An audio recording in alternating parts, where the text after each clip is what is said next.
This is the Bengals Pulse, the heartbeat of our victorious Cincinnati Bengals. Can't miss player. I really do. A lot of people think I'm crazy. I think when he gets on the field, he's going to produce. He's going to produce at a high level. They are almost unbeatable in December and January. We're on another level. Thank you. And I am going to become the first Bengals broadcaster to call a Super Bowl title. It's happening. Yes. It's happening this year. In a row, Mon. 10 in a row.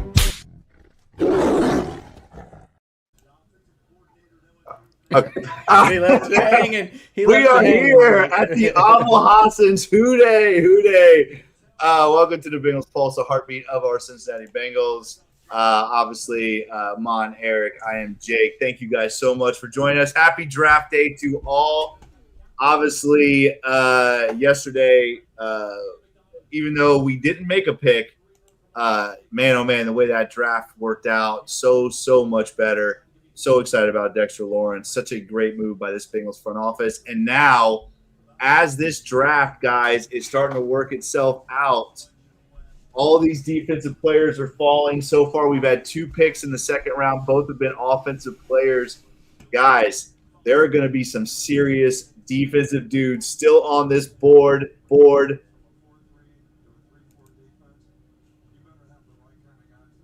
We good? Yeah, we've lost you guys. I can't hear you guys. There we go. Are you good? There we go. Good? Okay, sorry. I don't know where it cut off, but You left off with there is going to be some great defensive players. there is going to be some great defensive studs. McDonald, Hood, obviously Rodriguez. I'll let you say Jacob's last name, Mon, because I can never say it right. Galday. Galday. Yes. I don't know why I want to say Golday. I always say You Golday. want a wide receiver, Galladay. Remember? No, you know what? You're- It's honestly because it's Gold A. I want to say Gold. You add Bills- you add a syllable in there. Don't take my guy, Buffalo. Bills are selecting right now. I'm not going to have a fucking monumental breakdown. The pick is in. TJ Parker. You son of a Edge bitch. from Clemson. So there we go. The first defensive player off the board in the second round. Guys, we are 6 picks away from the Bengals' first pick of this draft. What are we doing, Mon? I'll go to you first. First of all, Mon, what do you want to see? And is trading down still an option now that all these defensive studs are sitting there? I think trading down might be an option, but I want them to go best player available. Draft players, not positions. James Rapine says that all the time.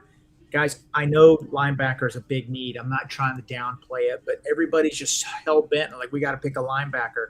If there's somebody that was going to go late first round that's there at 41, I mean, let's solidify a position. If Caden McDonald is there, I know he's a defensive tackle. We just got Lawrence. Draft him. Nobody's going to run on us. We're going to control the line of scrimmage. It's going to make our linebackers better. I just want BPA. I don't want to draft for need because I think we get burned that way. Eric, your thoughts? Trade down. Trade down to the late 40s and still pick up one of your linebackers. This draft is playing out so that we can pick up another pick. We really need to pick up another pick. We did it on the show a few months ago. There was a lot of starters that we need to fill those holes on defense. We should always have the ability to improve our roster. Looks like the Raiders have traded up. Yep. Houston Texans have moved up into the second round, and now the Texans are on the clock. So the Raiders, the first team, the Raiders, to trade down. Let's go through some of these players. And I agree, Eric. I agree with what you're saying. Right, you trade down, you're still going to get one of those guys. It's so crazy. Real quick, we're referencing Paul Boehner's article from The Athletic today. He has about 30 players listed, second, third round picks, and he's using Dane Brugler's top 200 list. It's a great list. Go ahead, Jake. First of all, Nandan, actually, no, who said it? Sean, sorry. Sean, we are not overlooking corners. I mentioned Hood already. Hood is sitting there. We like Hood a lot. He is a guy I would like to see. I tell you what I don't want to see. I don't want to see his running mate, and that's McCoy. The knee thing scares me. The degenerative thing scares me. But Hood is still there. He is still sitting there. It looks like the Raiders have traded up. Caden McDonald. And Caden McDonald is the pick. Good move by the Raiders, to be honest with you. That's the Texans. The Texans traded up. Good move by the Texans to trade up with the Raiders. Thank you, Eric. Sorry. Good move by the Texans to get to go up and get Caden McDonald. So you have McNeil Warren, a guy that Mon really likes and thinks could be a possibility here. Again, we talked about Rodriguez, Hill, Galday, the corner from South Carolina, CC. So a lot of good players.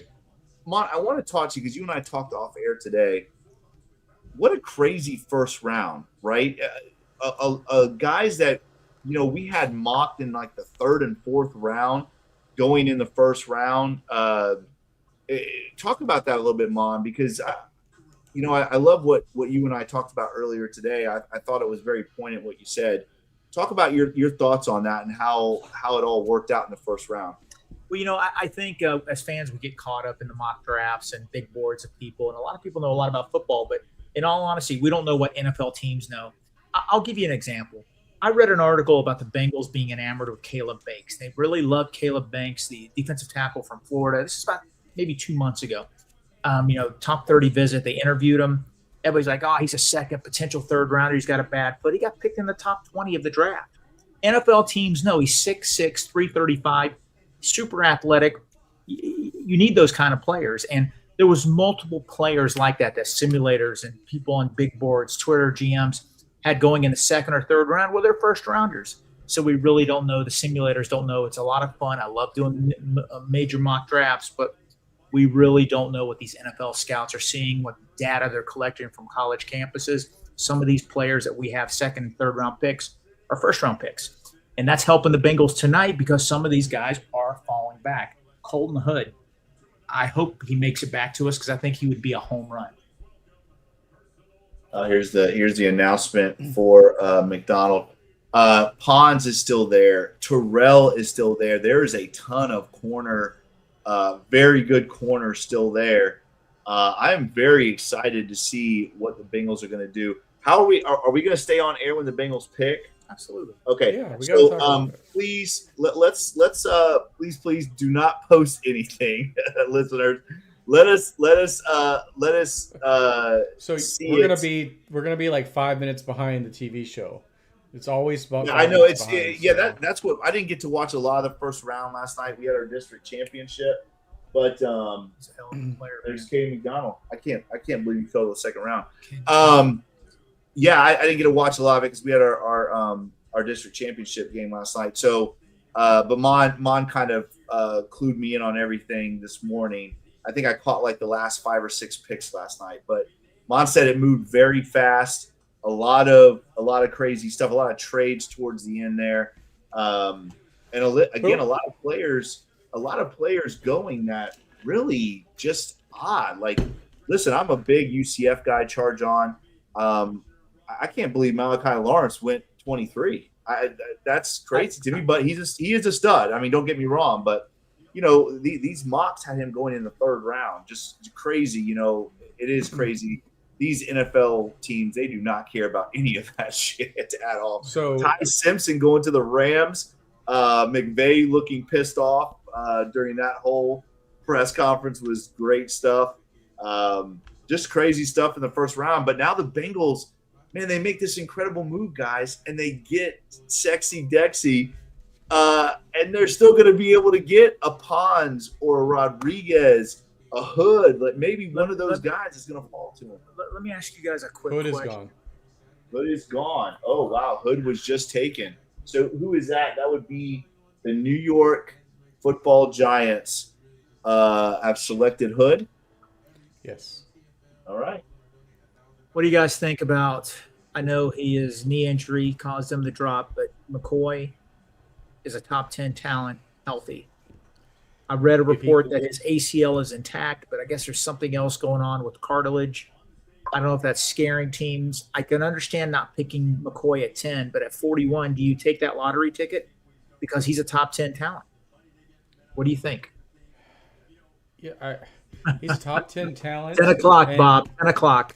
He's at a position where you don't have to start him right away.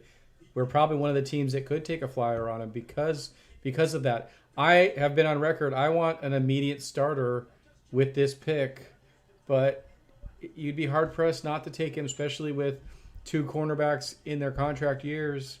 We don't have them locked up. It's the Bengals blueprint. You've said it many, many times, so I wouldn't be surprised. I just don't. I don't. The McCoy thing. I don't know if you can. I don't know if you can reach on him with the injury situation. With a second round pick. Ace had a great tweet. Ace had a wonderful tweet. He did. If he can play, if doctors say he can play in 2026, you pick him. No questions asked. If doctors think he can, do it. But if he pans out and has a long career, I mean that's a big time steal. But we'll see. I know they love the safety from Akron. I read an article in The Athletic. They're talking about NFL teams want players that can play multiple positions. He can be like the Nick Iwanore of Seattle. He's maybe not as tall as him, but he can come up, play at the line of scrimmage. He can play the slot. He can play traditional safety. We'll see. Coming up in about 20 minutes. So if doctors say that he can't play, do you think he could fall to the third? If all the doctors' consensus is out there, we could get him in the third round. I think a second round pick. I think even on day 2, I think tonight, I think you gotta go get guys that are ready to play football right now. And I don't know. So let me get your guys' opinion on this because I think this affects it. Eric All. Does what happened with Eric All not affect how they view Jermod McCoy? Because I think so. Oh, I think so. I don't think the Bengals are taking McCoy. I think that's a great point, Eric. I think Eric All probably is going to make them shy away from any red flags when it comes to injured players. Remember too, the Bengals love captains. They love guys that have played a lot of football for the most part. I mean, obviously they've taken some stretch picks, especially with Shamar Stewart last year, but they love captains. I would look for some of those guys. I would look for, honestly, I think Pons is probably in the mix. I think Jacob Rodriguez is in the mix. I think they are looking for those type of guys with that second round pick, a guy that is going to make an impact right away. And I won't lose any sleep if it's Rodriguez. I know he's going to come in and play hard. I know I sound like a homer. I think with the money spent with Jonathan Allen, Boye Mafe, and Dexter Lawrence, I think that alone is going to make Knight and Carter better. I still think they need a vet. Even if they draft Rodriguez, they got to bring in a vet to mentor them. So, talking draft here. Okay, give me some ground rules. You guys don't want to know the pick until you see it on TV? You know what? That's you're going to see it in the chat. We're going to see it in the chat. There's nothing we can do about it. So the moment I know, you want to know. Sure, do it. Yes. Okay. Yes. But while we have time, let's get the Rams take. Coach Jake, you love you some MVP Stafford. Do you think that Stafford went out there and said, "This is my last year," and that's why they drafted a quarterback, or was this just a? I don't know. If he didn't do that, if he did not do that, this is a bonehead move from an organization that usually doesn't make bonehead moves, and somebody that I've given a lot of praise to.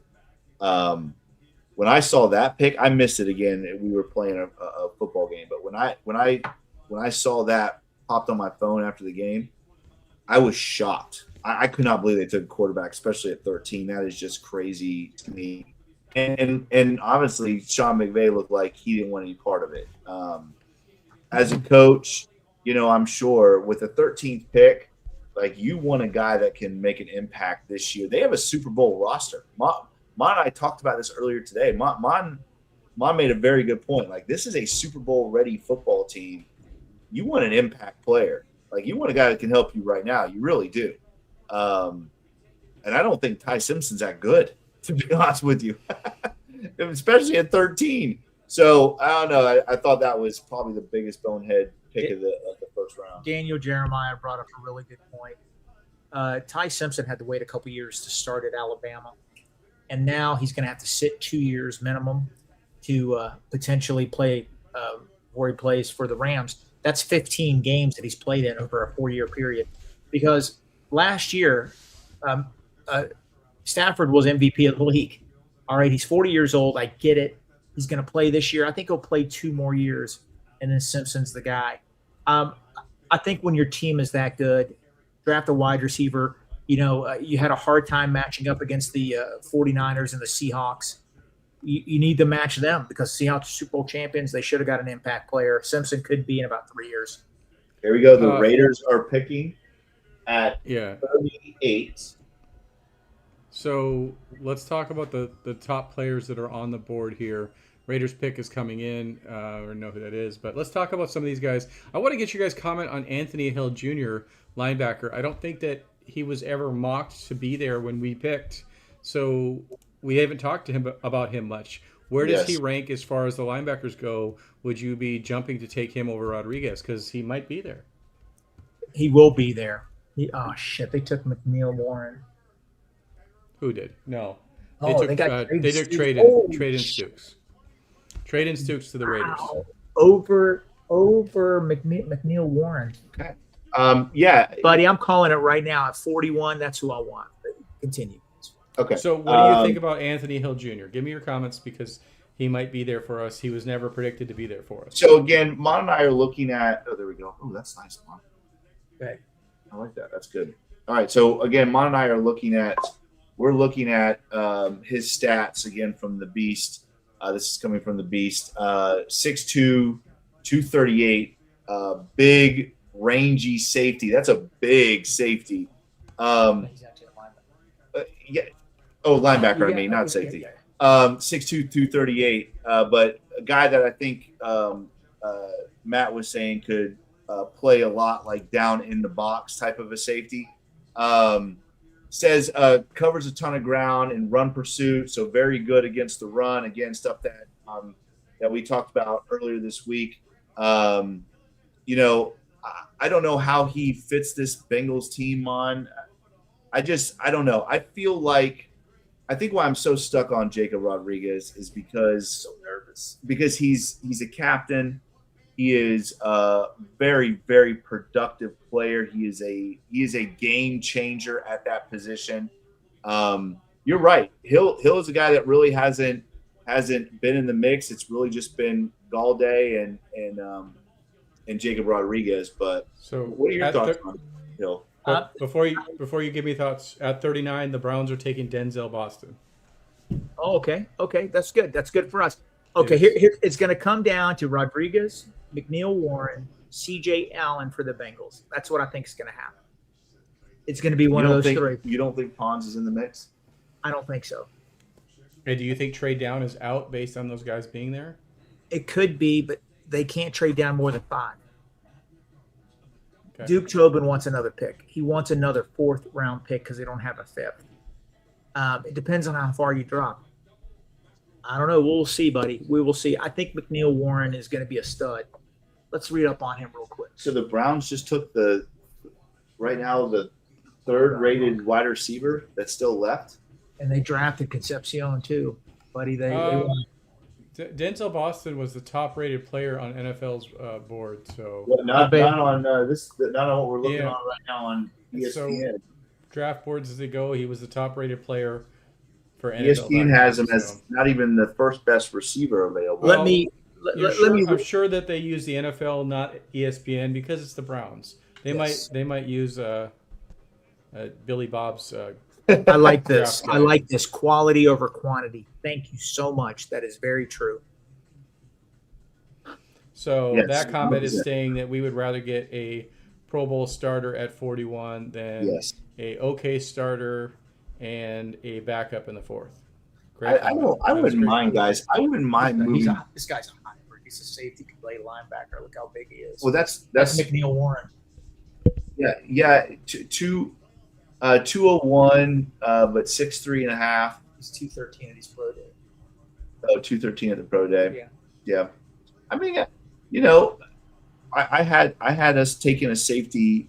I had us taking a safety in the third round, I think, in our mock. Yeah, I had us taking, again, AJ Halsey, but I had us taking a safety in the third round. I understand why we would want to take a safety. I mean, again, Duggar's on a 1-year deal. He's 30 years old. I don't have any problem with the Bengals going safety here. McNeil Warren. I don't know enough about it. He would be our slot guy. Okay, this is setting it up pending a trade. At 40, the Chiefs have selected edge Mason Thomas. Wow, from Oklahoma, right? So let's talk Here we about go. this We're on the either clock. for us. Here we go. Eric, what are you on to get this? Are you just reading on Twitter? It's just on Twitter. Reputable sources. Eric's got the sources. Hey, Bezos. Per Jordan Schultz, the Chiefs are taking Oklahoma edge or Mason Thomas. Okay. I trust Jordan. I do too. So you got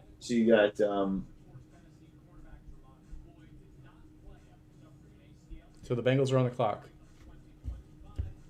Bengals. We might get our pick during the commercial, guys. We might have to course break they it are. via Twitter. they're going to announce the Chiefs one. True. And then they'll go to another commercial. Shout out Rodriguez to is Jamie fail. from Manchester, UK, for watching. So talk about the guys that you sitting here at 41. Avion Terrell's still there. Emmanuel McNeil Warren. You already know Jacob what Rodriguez. Jake Galday. you already know what I think. AJ Halsey. Everybody's there. But honestly, I think there's Every one of them's a good player. Yes, Every one of right. them is a really good player. We're in a good spot. I mean, Mon and I have our crushes, but dude, I'm gonna tell you, there's 4 players right now on the board that I would be perfectly okay with. If they draft a punter, I'll crash out. But everybody we've talked about so far is going to be a good addition to the team. Really, so we need to be looking for the Demetrius Knight of this crew, the guy that nobody expects for them to go after. Who are we thinking that could be? Nobody coming out. Say it again. I'm sorry, Eric. Say it again. The Demetrius Knight, the guy that nobody expects them to take. That would be the player.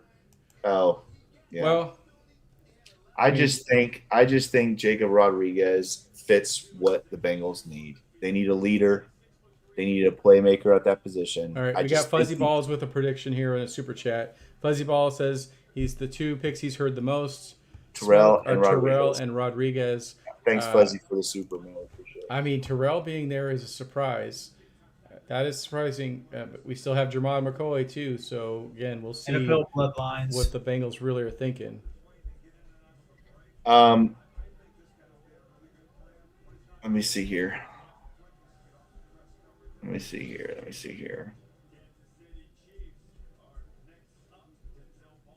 Make some picks. Who did the Chiefs pick, Eric? He said The edge rush. Mason Thomas. Oh. Okay, guys. You guys want the pick? I do. Per Jordan Schultz, the number 41st pick, the Bengals have selected Texas A&M defensive end Cassius Howell. Wow. Cassius Howell. Wow, man, they're really working on that defensive line. Daner had him listed. Where? I'll get him for you. Okay. That's surprising. I mean, I don't know. We gonna crash out? Maybe that's the Demetrius Knight from last year. Where was he ranked? See, we have SEC Defensive Player of the Year, unanimous All-American. He led the SEC with 11 sacks and has serious burst off the edge, though he lacks prototypical size. That's a little interesting for the Bengals to.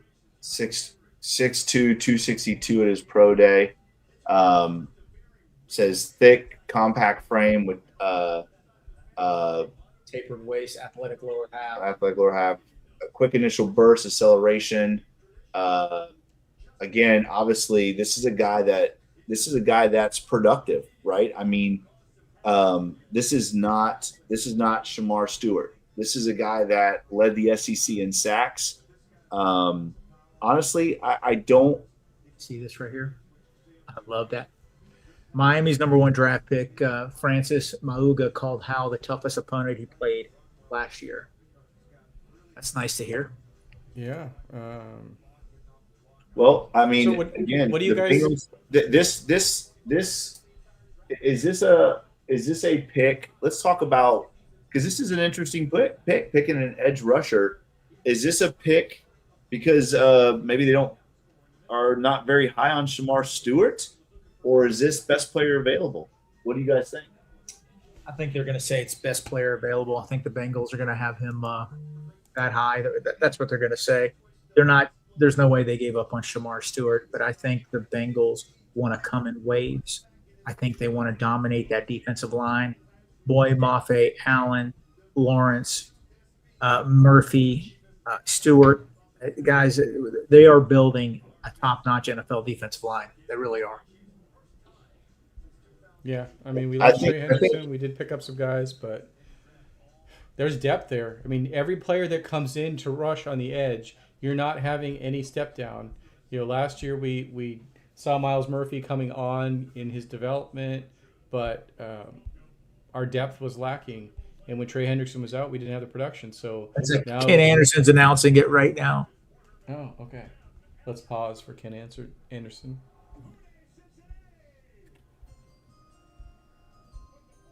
While he does this,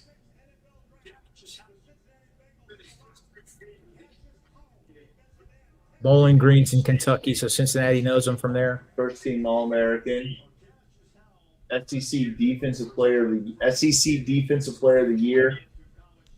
hey, were you not listening to me, Jake? I already read all that stuff. Did you, Pay attention, dude? Coach. Dude, you know Pay how I attention, am. Coach. You're crashing out on the inside, trying to stay. I am. I'm calm. trying. I'm trying not to. I'm trying not. All right, so crash out for a second. Let's talk about. Okay, we did get a nice edge at a position that we were already rich at that position. So this is depth completely. Our second round pick is a player that's not going to start unless he just comes out and destroys in camp. Guys, So I don't talk know. About, I talk mean, to me about I would- going with a depth piece. I don't think it's a depth piece. I mean, guys, again, I know you guys think differently, but Shamar Stewart didn't even flash last year for me. So, But he doesn't have the position, Jake. Right now, you're looking at Mafe and you're looking at Myles Murphy. yeah, but you still have to have Stewart's a a depth rotation. piece. You have to have a Okay. rotation, right? You have to have a rotation. I mean, I think, again, I wanted linebacker. I wanted linebacker because that's a need. I don't know anything about, this guy. So I don't know if this is a great pick. I'm obviously upset that they didn't pick Rodriguez, but Rodriguez, maybe he's falling. I don't know. You never know about those things, but I would. The highlights that they just showed on ESPN on ABC. And Yash keeps saying that Cash is a guy that plays outside linebacker. They had him rushing. He didn't have his hands down. He looked like a Pittsburgh Steeler kind of pass rusher. That's what he Charlie looked like. Gold- Are the Bengals morphing into a 3-4 defense? They might be. Charlie Goldsmith right up says he's a lean, fast bend, burst, first step defensive end / outside linebacker tweener who adds a different type of gear to the Bengals defensive line. He's not 260-pound power guy. He's all gas. He's speed and versatility. The most frequent comp was Hassan Reddick, who has played linebacker in other schemes. So shout out to Charlie Goldsmith for that write-up. Maybe he's going to play Eric, he's more than just edge. He's pretty much the same measurables as Cedric Johnson when you think about it. I wonder if the Bengals are going to be, I know they've always been a little multiple, but I wonder if they're going to do a little bit more 3-4D, because Maybe. They just showed 10, 15 snaps. He did look like an outside linebacker. Yeah, and that is something that Al Golden, he's a linebacker guy, and you bring in Dexter Lawrence and you have a stud nose tackle. That does free you up more to go with a 3-man front line when your nose tackle is taking up 2 defenders. Well, I will say this. I'll tell you why I'm not going to crash out, because this guy is extremely productive. I mean, he was the SEC Defense Player of the Year. So it's hard to – how are you going to crash out about that, right? How are you going to crash out when this guy was the best defensive player in his conference, which some say is the best conference. I don't know if it was last year. I don't think it was last year, but that's beside the point. This is a guy who is extremely productive. This is not a Shamar Stewart pick, so there's no reason to crash out. I mean, this guy was productive, guys. He led the SEC in sacks. I mean, this is not a Shamar Stewart pick. This guy's probably better than Shamar Stewart that we picked last year in the first round. However, I will say this: I am going to crash out if there's no linebacker taken in the third round. I will crash out then. Right now, there's no need to crash out. This guy is, you can never have too many edge guys. You really can't. Yeah. But this guy is productive enough that I'm not going to crash out. Mom, what do you think? The Saints followed our pickup. Just an update. The Saints followed up by taking defensive tackle Christian Miller out of Georgia. So linebackers are still there, at least for. He's a good player. I'm not going to lose any sleep over it. Our pass rush was already better. They're going to come at you in waves. I know I'm older. You remember the days. Everybody remembers when Geno Atkins and Michael Johnson and Carlos Dunlap were playing. They were a force. Well, guess what? When they were on the bench getting a breather, Wallace Gilberry came in, Jonathan Fanene. These guys are getting 9-10 sacks themselves. That's what the Bengals need to do again. The key is this: generate a pass rush with 4 people, have 7 defensive players play defense. Instead of having to blitz 2 other people and leaving the field exposed, rush 4, have 7 play and defend the field. That's what Marvin Lewis would do. That's what Mike Zimmer did. And with players like this, we could get pressure with 4 people. I really think we can. And I get it. I agree. We've said it a million times. Shamar Stewart, our draft pick, struggled last year. There's no sugarcoating it. I'm not giving up on them. Those guys are way talented. I think that light bulb's going to come on. So, one quick update and then a question for you. Ian Rappaport is reporting that the Cowboys are trading for the 49ers linebacker D. Winters. So maybe that takes the Cowboys out of the linebacker game. I want to get your guys' comment on, because Mon's talked about this a lot, but Bob asked, is someone getting cut? And Mon talks about this a lot. We only keep so many defensive linemen. We've got a stacked room now. Drafting an edge, does that put somebody as an odd man out? Well, it's usually, like Mon said, That's a good question. It's usually 10, right? They usually keep 10 defensive linemen. I'm pulling up the roster right now. It's whether they go 5-5 or 6-4. If, like Mon said, if they go more to a 3-4, I don't know if they would do that. But if they do, obviously you need more guys that you can put on the edge. But obviously most of the pass rush is coming from those hybrid linebacker type guys. So, I don't know. We'll see. Listen, I'm going to name all of our defensive linemen that are currently on the roster. Either make the team, cut, or practice squad. That's the 3 choices. I want you guys to help out. All right. You guys keep on talking while I pull up. I'm right now I'm trying to read a little bit more. Okay. Here's the weaknesses. This is what's listed in the Beast. This is the weaknesses of Cassius Howell. Short-armed athlete who can be outreached, inconsistent edge setter, can be engulfed and dumped by size, needs to improve his gap integrity and not surrender the edge when trying to escape blocks. Secondary moves, especially high side, are undeveloped. So again, it looks like this is a primary pass rusher. Go ahead. You want to crash out? I do have the defensive lineman. We've got 14 on the roster right now. The Dolphins took Jacob Rodriguez at 43. Okay. All right. That's a good pick. I don't think he was falling twist in the third. Let me read the defensive tackles that we have, the defensive lineman that we have. Without him, we have 13. So you're talking TJ Slayton, Dexter Lawrence, Chris Jenkins. Well, let's do one at a time. Say cut, make the team, or practice squad. Okay, so TJ Slayton, Dexter Lawrence. Okay, not getting cut. Dexter Lawrence not getting cut. TJ Slayton, maybe. I'm going to say gets cut. Okay, Chris Jenkins Jr. Roster. Jordan Jefferson. Practice squad. McKinley Jackson. Practice squad. BJ Hill. Makes the team. Howard Cross III. Practice squad. Jonathan Allen, Shamar Stewart, Miles Murphy, Boye Mafe. I'm not going to ask you on those. I know. Okay. Cedric Johnson, Isaiah Foskey. Foskey, practice squad. Johnson makes the team. Okay, so What is that number? I wasn't keeping track. There's no way. I'm telling you guys right now. There's no way TJ Slayton does not make this roster. Could be right. There's just. I think you can never have enough of those dudes, and TJ Slayton is one of those dudes. You're not really paying that much for him,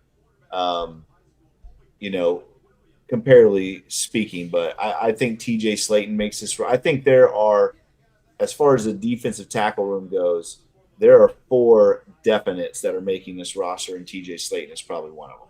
I think if they sign a Bobby Wagner, I think Slayton's cut $6 million. Well, if they go out and sign maybe a vet player like a Bobby Wagner, then maybe I could see TJ Slayton getting cut. But I don't see it. I'm going to go defensive ends. Murphy makes it. Shamar Stewart makes it. Our number 2 pick makes it. That's 3. Okay. Boye Mafe makes it. That's 4. Cedric Johnson is 5. Yes. Defensive tackle, Dexter Lawrence, definite yes. Jonathan Allen, definite yes. BJ Hill, definite yes. The other 2, Slayton, who's going to be the other guy? Cross? Is it going to be McKinney Jackson? Or, I'm going to say Jenkins makes it. I feel like McKinley Jackson is out. I think so too. Even though I was really high on him. I think he's technically flashed more than Jenkins personally.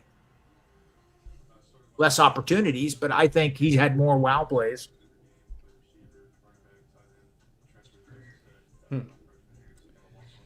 I think Jackson. I think McKinley Jackson right now is the odd man out. So Goodberry posted that the Bengals are most likely a 3-4 defense now. So if we are switching to a 3-4 defense, does that change the roster breakdown? You're going to need big defensive linemen. Dexter Lawrence, big defensive lineman. Jonathan Allen, big defensive lineman. TJ Slayton, obviously a big defensive lineman.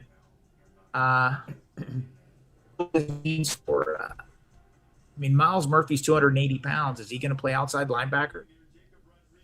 I don't know. So comment from Mike Potts. Mike Potts was very fired up. Al Golden says he was far and away the highest guy we had ranked, and they can't believe he fell to us.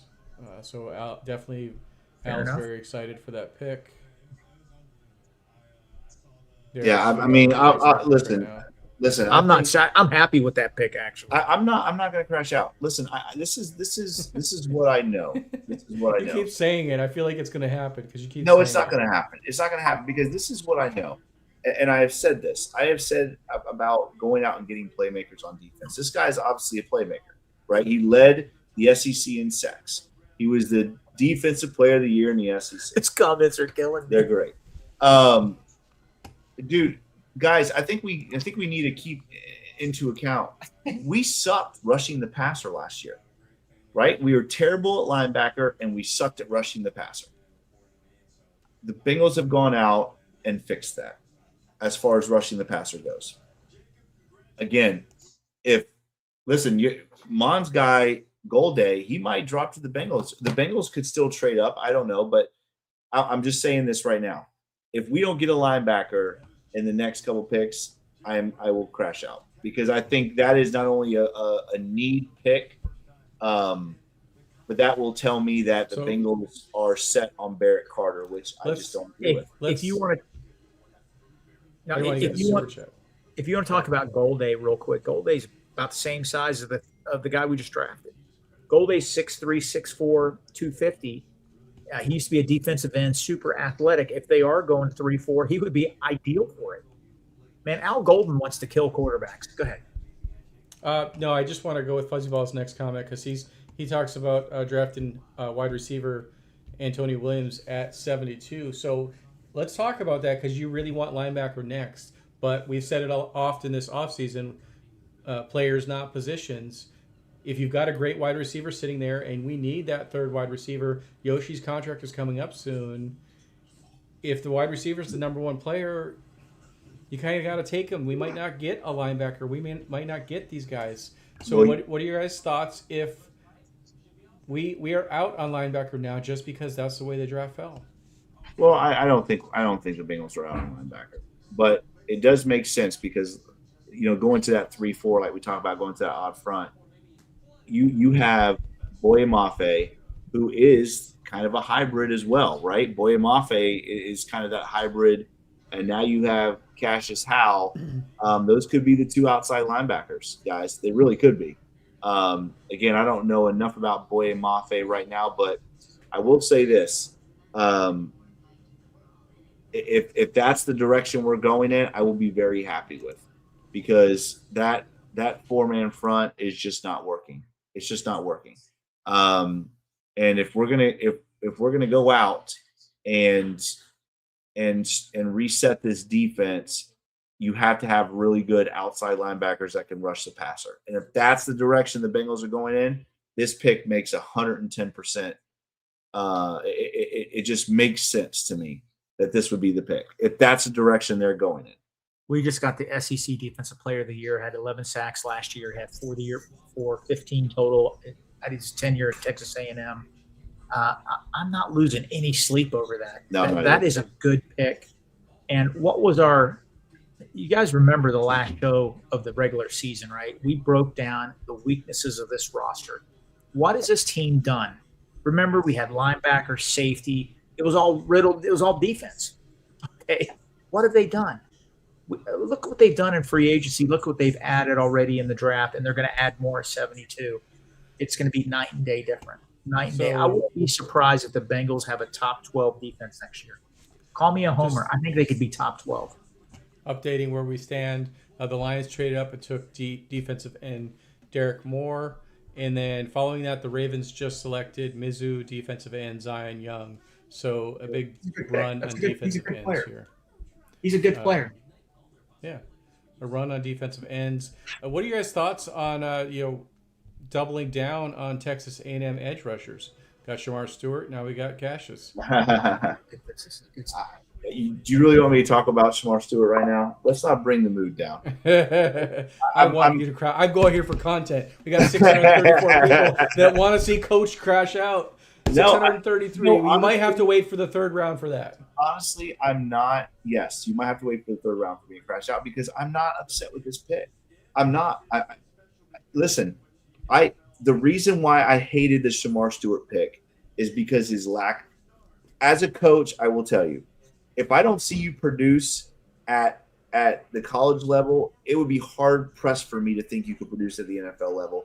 And Shamar Stewart made that a very true statement last year. He did not produce. I know he was hurt a little bit. Guys, there was no bright spots. There was no upside. So I'm not going to cry, because this is a productive guy. This is a guy that dominated the SEC. And I know the SEC wasn't great this past year, but for all the college homers out there that talk so highly of the SEC all the time, if you're telling me this is the best player that the SEC produced last year on defense, it's just hard not to crash out about that. So you know what I mean? I want to throw this out from Gridiron Grading, because we've seen the Bengals go out there and go off of intangibles and go off of the analytics. So the Gridiron Grading says the Bengals win against every narrative they gave them about edge rushers. Cassius Howell is historically small for an edge, but he has elite analytical profile. They bet on production over traits. So this is actually exactly opposite of what they did with Shamar Stewart. They went for traits. Like, what do you want, Bengals fans? That's what I mean. Hey, Eric, real quick, while you're talking here, how many more picks for the Bengals pick in the third round? We got 20 more picks? You're asking for math. We're sitting at 45. We drafted 72. So what's that, 29 picks? No, there's no way. Is it 29? At 45 to 72? It's 27, right? 27. Okay. I'm just looking at the big board. I want people to know something here. I'm rambling a little bit. We are not sponsored by The Athletic. They have nothing to do with the Bengals Pulse, but I just want you guys to know their website and the Beast is the best draft website I have ever seen in my life. We're on it right now. It's updated, constant instant profiles, live feed. It's the best. It's worth every penny. I'm so glad I subscribed to it. back to the Bengals. The reason I'm saying that, Dane Brugler has his top player still available. He has a 14th rated player on his board available, the 23rd, 27th, 38th, 41st, 45th, 46th, 47th, 48th, 49, 50, 53, 54, 57. All I'm saying is we pick at 72, we are going to get one hell of a player because I'm telling you right now, people are dropping. Dane Brugler, everybody just raves about his analysis. NFL teams download all this stuff. There's a lot of good players. And Jake, you're probably going to get your linebacker at 72. So Fred, hold on. Fred, Let just me get- wait, hang on. let me Let me update Fred real quick. Fred, just to update you, one of our listeners, we got Cassius Howell, the defensive edge rusher from Texas A&M. He is the SEC Defensive Player of the Year this year. Led the SEC in sacks. So that's who we got. We had a listener that was wondering who we picked. Okay, so I'll put that up there too. Fuzzy Ball with another super chat. Thanks, Fuzzy, for all the super chats tonight. Yes, kind of Fuzzy. on what we were talking about. They brought Cassius Howell to make up for Shamar Stewart's lack of Yes. production, Yes. just like he did at A&M. So that's definitely a point we were saying. Not cool. It's warranted. Maybe though. Shamar's the odd man out. Trade him high while you can. There is Hold on no now. way. Let me give you an update here because we're worried about our linebackers going, and the Bucks just selected Josiah Trotter with the number 46 pick. Oh, He was Former not- West Virginia Mountaineer. That's the Missouri guy. So they went early for him. Bain and Trotter, right? Bain and Trotter. Yep. I like that. I like that. So, draft. but they jumped over. They didn't take our guys, so they didn't see what Yeah. we saw. They this is my thing. This is what I don't understand. This is what I don't understand, Bengal fans. You guys, please explain this to me, because I understand crashing out about drafting a guy that's not productive, but now we're crashing out about a guy that was the most productive player in his conference. I don't understand. I don't understand what we're looking for when it comes to an edge rusher. Are we looking for? I don't think anybody's. I don't know. Is anybody crashing? Nobody's crashing out. Yeah, I'm just some surprised people that are- we- some people There's are some upset. people in our comments that are upset. And I'm listen, surprised that we took an edge. Listen, I am too. I'm surprised that we took an edge just because of that. We've addressed a lot of that in free agency. However, the Bengals sucked at it last year. Like, really sucked. We were terrible at rushing the passer. Terrible. So again, I just don't understand. I don't understand how we cannot crash out, guys, over. I wanted Jacob Rodriguez. I wanted he was my guy. He was sitting there. The Bengals did not take him, but I'm not going to crash out over taking an edge rusher that gets to the quarterback. Obviously, So- at a high level. So We definitely, hearing the comments from Al Golden, have taken our defensive line, and we no longer have to I'm with you, worry Bob. about when we're I'm with you, substituting. Bob. I want to get I'll go to Mon. Mon, give me your thoughts on not taking Rodriguez at 41. Do you think that is a vote of confidence for Knight and Barrett Carter? The Bengals seem to really think that these guys are going to take that big jump. What do you think? I think it is a little bit of a vote of confidence. I think they expect them to be a lot better in year two. Guys, I know it's hard not to take emotion out of it. I mean, I'm a pretty emotional guy, but Knight and Carter were starting linebackers, both rookies, no real mentors on the team. Oren Burke was the only real vet. Guys, they didn't know what they didn't know. And I think we need to just look at Bengal history. Tyler Boyd had a productive rookie season, average rookie season. His year two, he got in legal trouble. Year three, people were wanting Tyler Boyd cut, and people were patient with him. And look what he turned out to be. Jesse Bates had an uneven start to his career. It wasn't spectacular. Jesse Bates turned into a really good player and signed a giant contract with the Falcons. Shamar Stewart had a terrible rookie season. I get it. I watched every game. He only played in 9 games. I am not calling him a bust. I'm not doing it. I'm not doing it. And I think I know it's a massive homer take. This defensive line is going to freaking dominate people. It's going to wreak havoc. It is. Mark it down. It is. It's going to be something that teams are talking about, the media is going to talk about. Our defensive line is the real deal. I love that the Steelers are completely screwing this whole draft up. It's just fantastic. What did they just do? They took a receiver from Alabama. This is just great. Keep doing your thing, Steelers. Oh, keep doing your thing. But yeah, I'm with you, Mon. I agree. I agree with what you said. I mean, I think the one thing when you don't have good linebacker play, you look at that front and you fix the front, right? And the Bengals have done that. Boye Mafe getting the quarterback now, maybe Cassius Howell, Dexter Lawrence, Jonathan Allen. This defensive line is nasty, guys. I mean, our defensive line is going to be nasty, like Mon said. And when you have bad quarterback play, what's the best thing to do? I mean, some bad linebacker play. What's the best thing to do? Get to the quarterback. Get to the quarterback, right? So again, I'm very happy with what the Bengals have done on the defensive line. Very happy.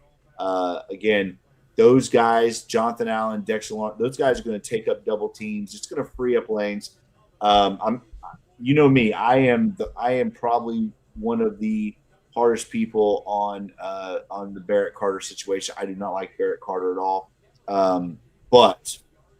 But if they believe in him and they want to give him another shot, the best way to do that is to put a great front in front of him, and the Bengals have done that for sure. Eric, the question: Are you good? Do you want to break away and come back? How do you want to? No, it's up to. I don't know if you guys want to talk that whole time or. This is good dialogue. We got about almost 700 people in here. Give us some questions. Who do you guys want to see at 72? Let's talk about it. Let's talk about our roster. Let's have a debate. Let's talk about this. Let's talk about this first, guys. Is there any way in hell that the Bengals trade up? Is there any way that one of those linebackers is still sitting there and the Bengals trade up? What do you think, Eric? You think there's any chance the Bengals trade up? The normal Bengals fan in me says no, but they are doing unprecedented things. So that makes me think of the Madden days and say, hey, sure, why not? We see the Steelers traded up to get their wide receiver. I think they overpaid to come up and get a wide receiver. They had to give up. They did a pick swap and gave up 2 other picks. So that's a reach for sure. That's definitely a reach for them. We don't want to fall into that same trap. We don't have a 5th-round pick. We've got 2 6ths and 2 7ths. It would be really nice to be able to add a pick somewhere. So now you're talking about subtracting a pick. It depends on the cost. Montoya in the house. This is what I love, guys. This is what I love. Look at that, genuine, real. I feel like the Bengals. I feel like this is a best player available pick for the Bengals. I don't think this is we needed an edge, so we went out and got an edge. And this is what we've been calling for from the Bengals. We have called for go out and get the best player available. And the best – how is the defensive player of the year in the SEC, how is he not the best player available, guys? It's fair. Again, I like this pick. And I'm a Jacob Rodriguez guy. I love Jacob Rodriguez. Actually, I feel really bad that he's going to the shitty Dolphins because – good God. Oh, man, that's a train wreck down there. But so I'm sorry about that, Jacob. You got to go play down in Miami. But how are we not happy about this pick? As Bengal fans, we want productive players in college. He is one of the most productive in the country. We want guys that can get to the quarterback. We want best player available. It was all of that. And he was sitting there. I mean, it makes sense. Let's get to some super chats here. We got a couple. Okay. I'll get to them before we forget them. P. Crawley says, Lamar Jackson has to be pissed with all our moves. A+ grade for Howell. The doubters will appreciate him after 10+ sacks this year. I agree. P says, need Bell at 72. So that's the prediction there. I Another agree. super chat here for Walk with 7. Dex and Cook there. I think the linebackers will be a lot better. We had Geno Stone. He can't tackle in a weak front. Yeah, definitely. Adding Dex, right on. adding Dexter and Cook makes the linebackers look better. We talked about this in our last episode. That defensive line is going to, just by its nature, make the linebackers look better because they're going to have those gaps to actually get through now because they will be there. So, yeah, just by having that better defensive line, it absolutely should. I want to say this, make them better.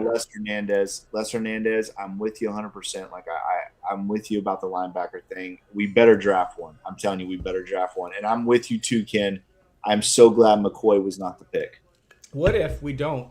What if the plan all along is Okereke or Bobby Wagner, unless the stud linebacker falls to us? Are you okay with that? I mean, we want to come out of this draft, but even the best linebacker in the draft is going to have his bumps and bruises. But we pull in an Okereke or a Bobby Wagner. I'm 100%. I'm here. By the way, the Falcons just picked Terrell, which makes sense, right? A family guy that played for the Falcons too. That makes total sense that the Falcons go get Terrell. I know who our next pick's going to be. Go ahead. I got it. I just got a premonition. Uh-oh. He tried to take the jacket off to get the premonition. Listen, let me say this. Let me answer your question real quick, Eric, and then Mon, please jump in on this. If the I just want the Bengals to make a move at linebacker. If it's a veteran, I'm okay with that. If they go get a guy like Bobby Wagner, I'm totally fine with that. I really am. I'm okay. We just have to address it. We cannot sit back and say Barrett Carter and Knight and Burks, like Carter, Burks, Knight, those are our guys. We cannot do that. If we do that, then I will crash out because they showed last year they are not our guys right now.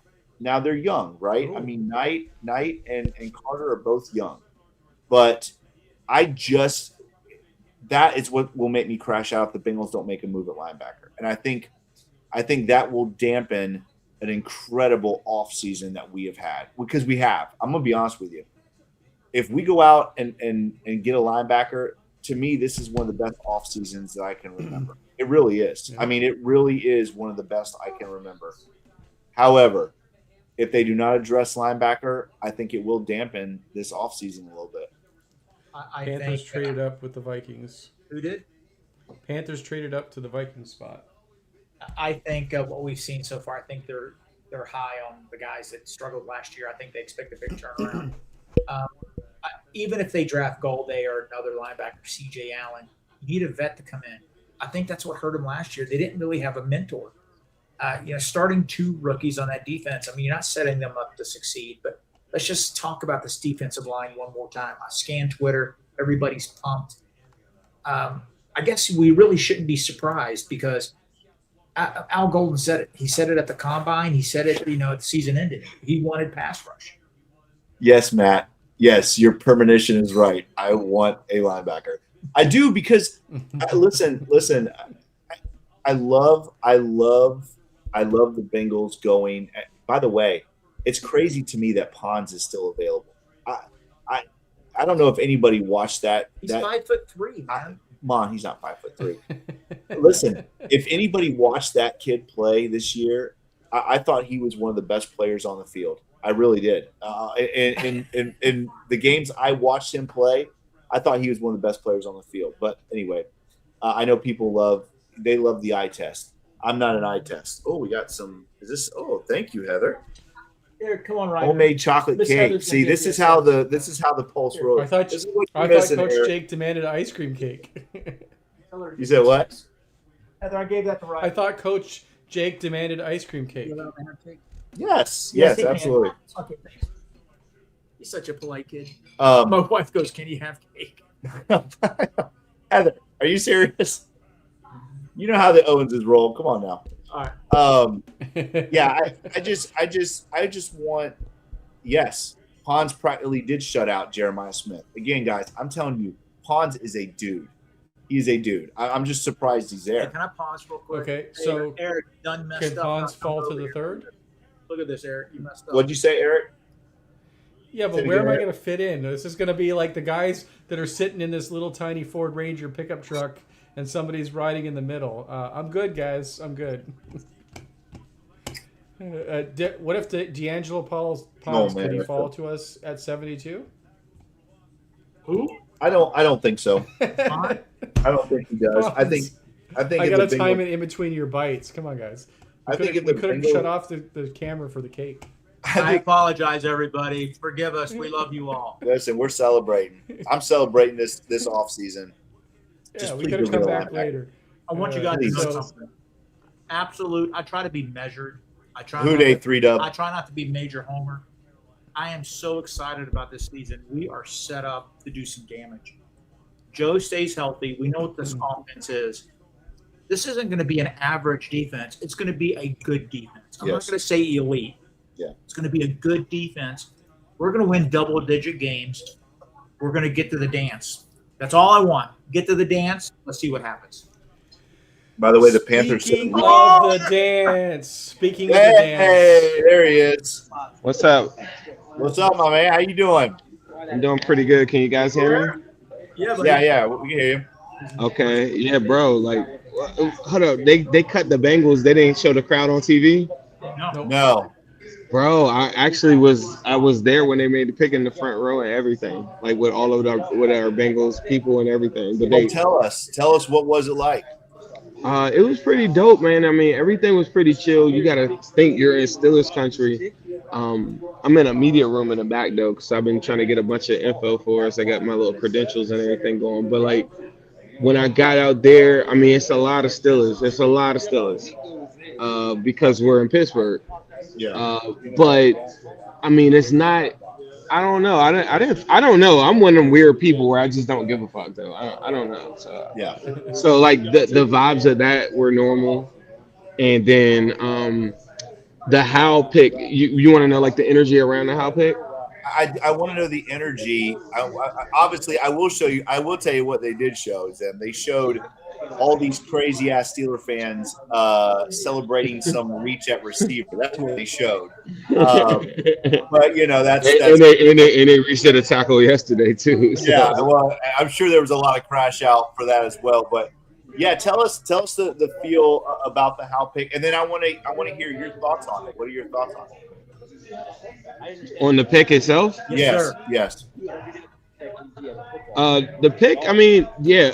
So part of what I wanted to do the whole entire time is I thought it would be a corner or linebacker at that spot. I'm not gonna lie about that. Yeah. But I knew that they needed an edge because you look at it, you got Mafe, you got Murphy. Cool, that's 1 and 2. Mafe, I've never seen him in a Bengals uniform before, so I don't know 100% what he's going to be.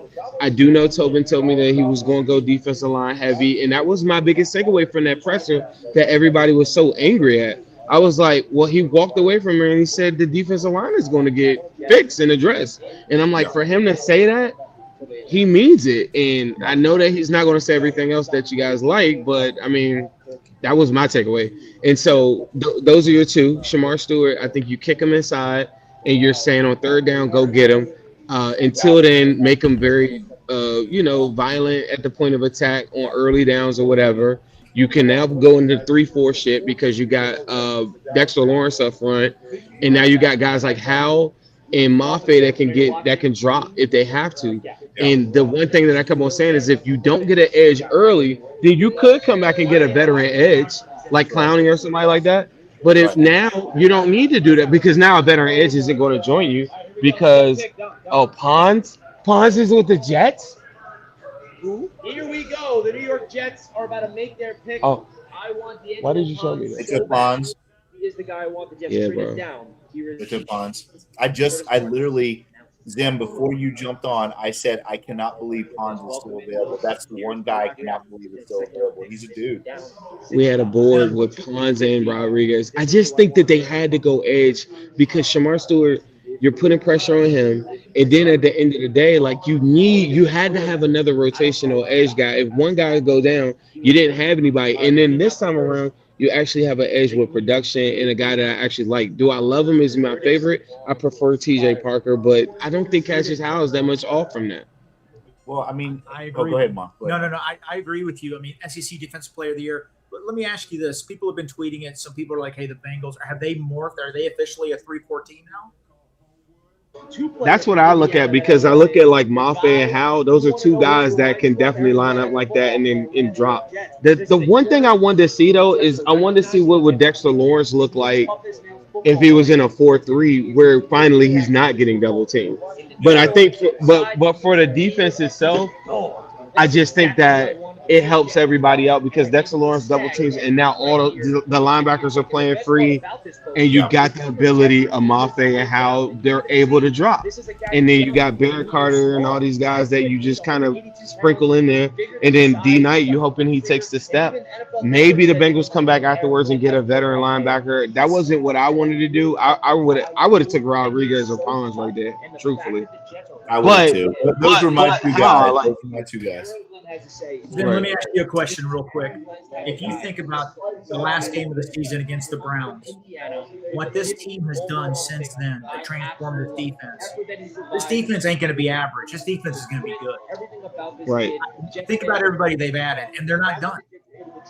Right. I think the defense for the first time in a long time has some really, really good impact players like all around the lineup. But the one thing I will say from the outside looking in is I still don't know about Barrett Carter and Demetrius Knight. And until I see it, it's hard for me to commit to saying like, yeah, those guys are like Dexter Lawrence is going to make it easier. Cool, that's great. But at the same time, I really need it. I mean, there are some linebackers I still like out there. I still like Anthony Hill. I still like Gaudet, guys like that are still out there. So I think Trotter comes off the board. I thought, right?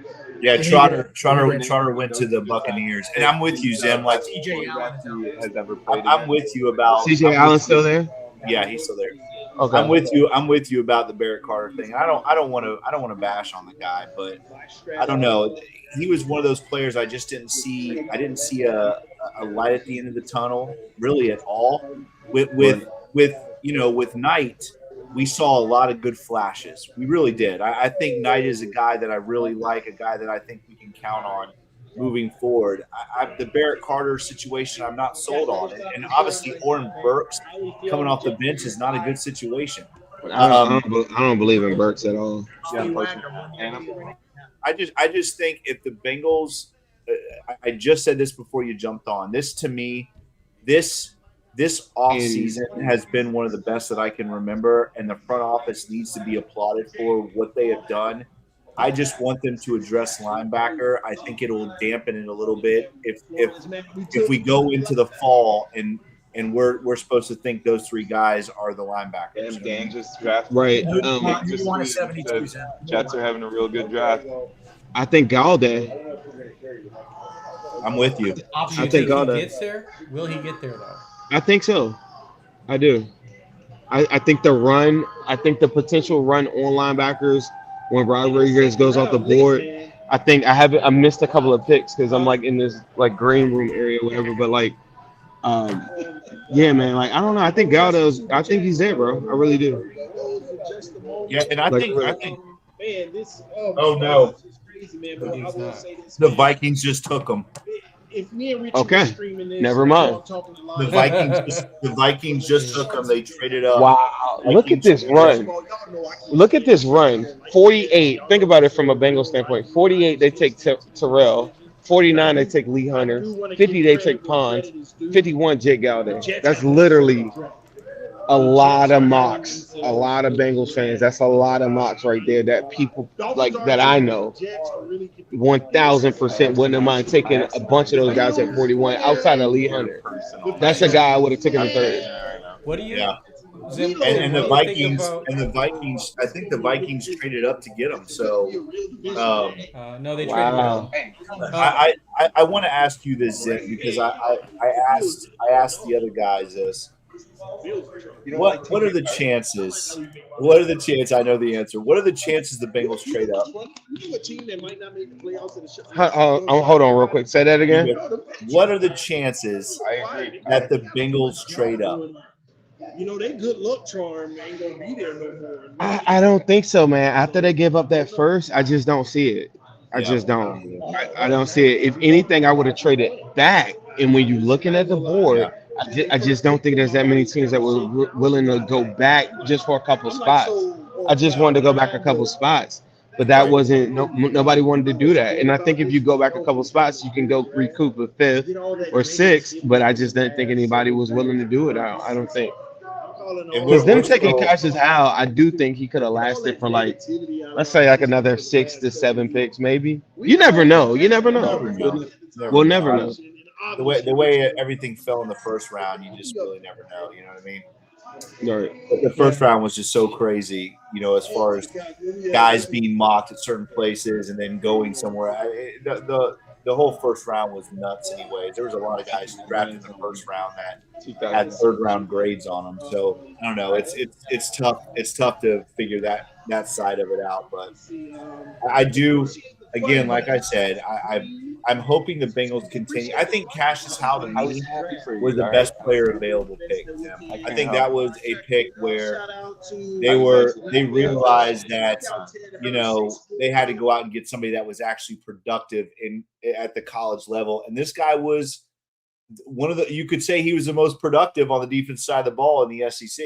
He was the defense player of the year, led the SEC in sacks. So to me, this was a best player available pick, and I'm happy with it. I really am happy. I wanted Rodriguez or Pons, but I am still happy with this pick because I do think the Bengals are breaking the trend of what they've always done, trading their first round pick, getting Dexter Lawrence, and now I think they're going best player available, and I love seeing that. That's what we've wanted as Bengal fans. And I'm gonna tell you, when people think about playing as now, they're thinking about our defensive line. Yeah, like they really are. Like because you got to think when you're in a 3-4, any bit of hybrid, and you could show those zero looks and bring everybody up to the line of scrimmage and drop out of it and all this different stuff. Like you're talking about lining up so many crazy athletes up front. Murphy, Mafi, Shamar, all these dudes, Cassius Howe, all these, and guys can run and scream up and down the line of scrimmage.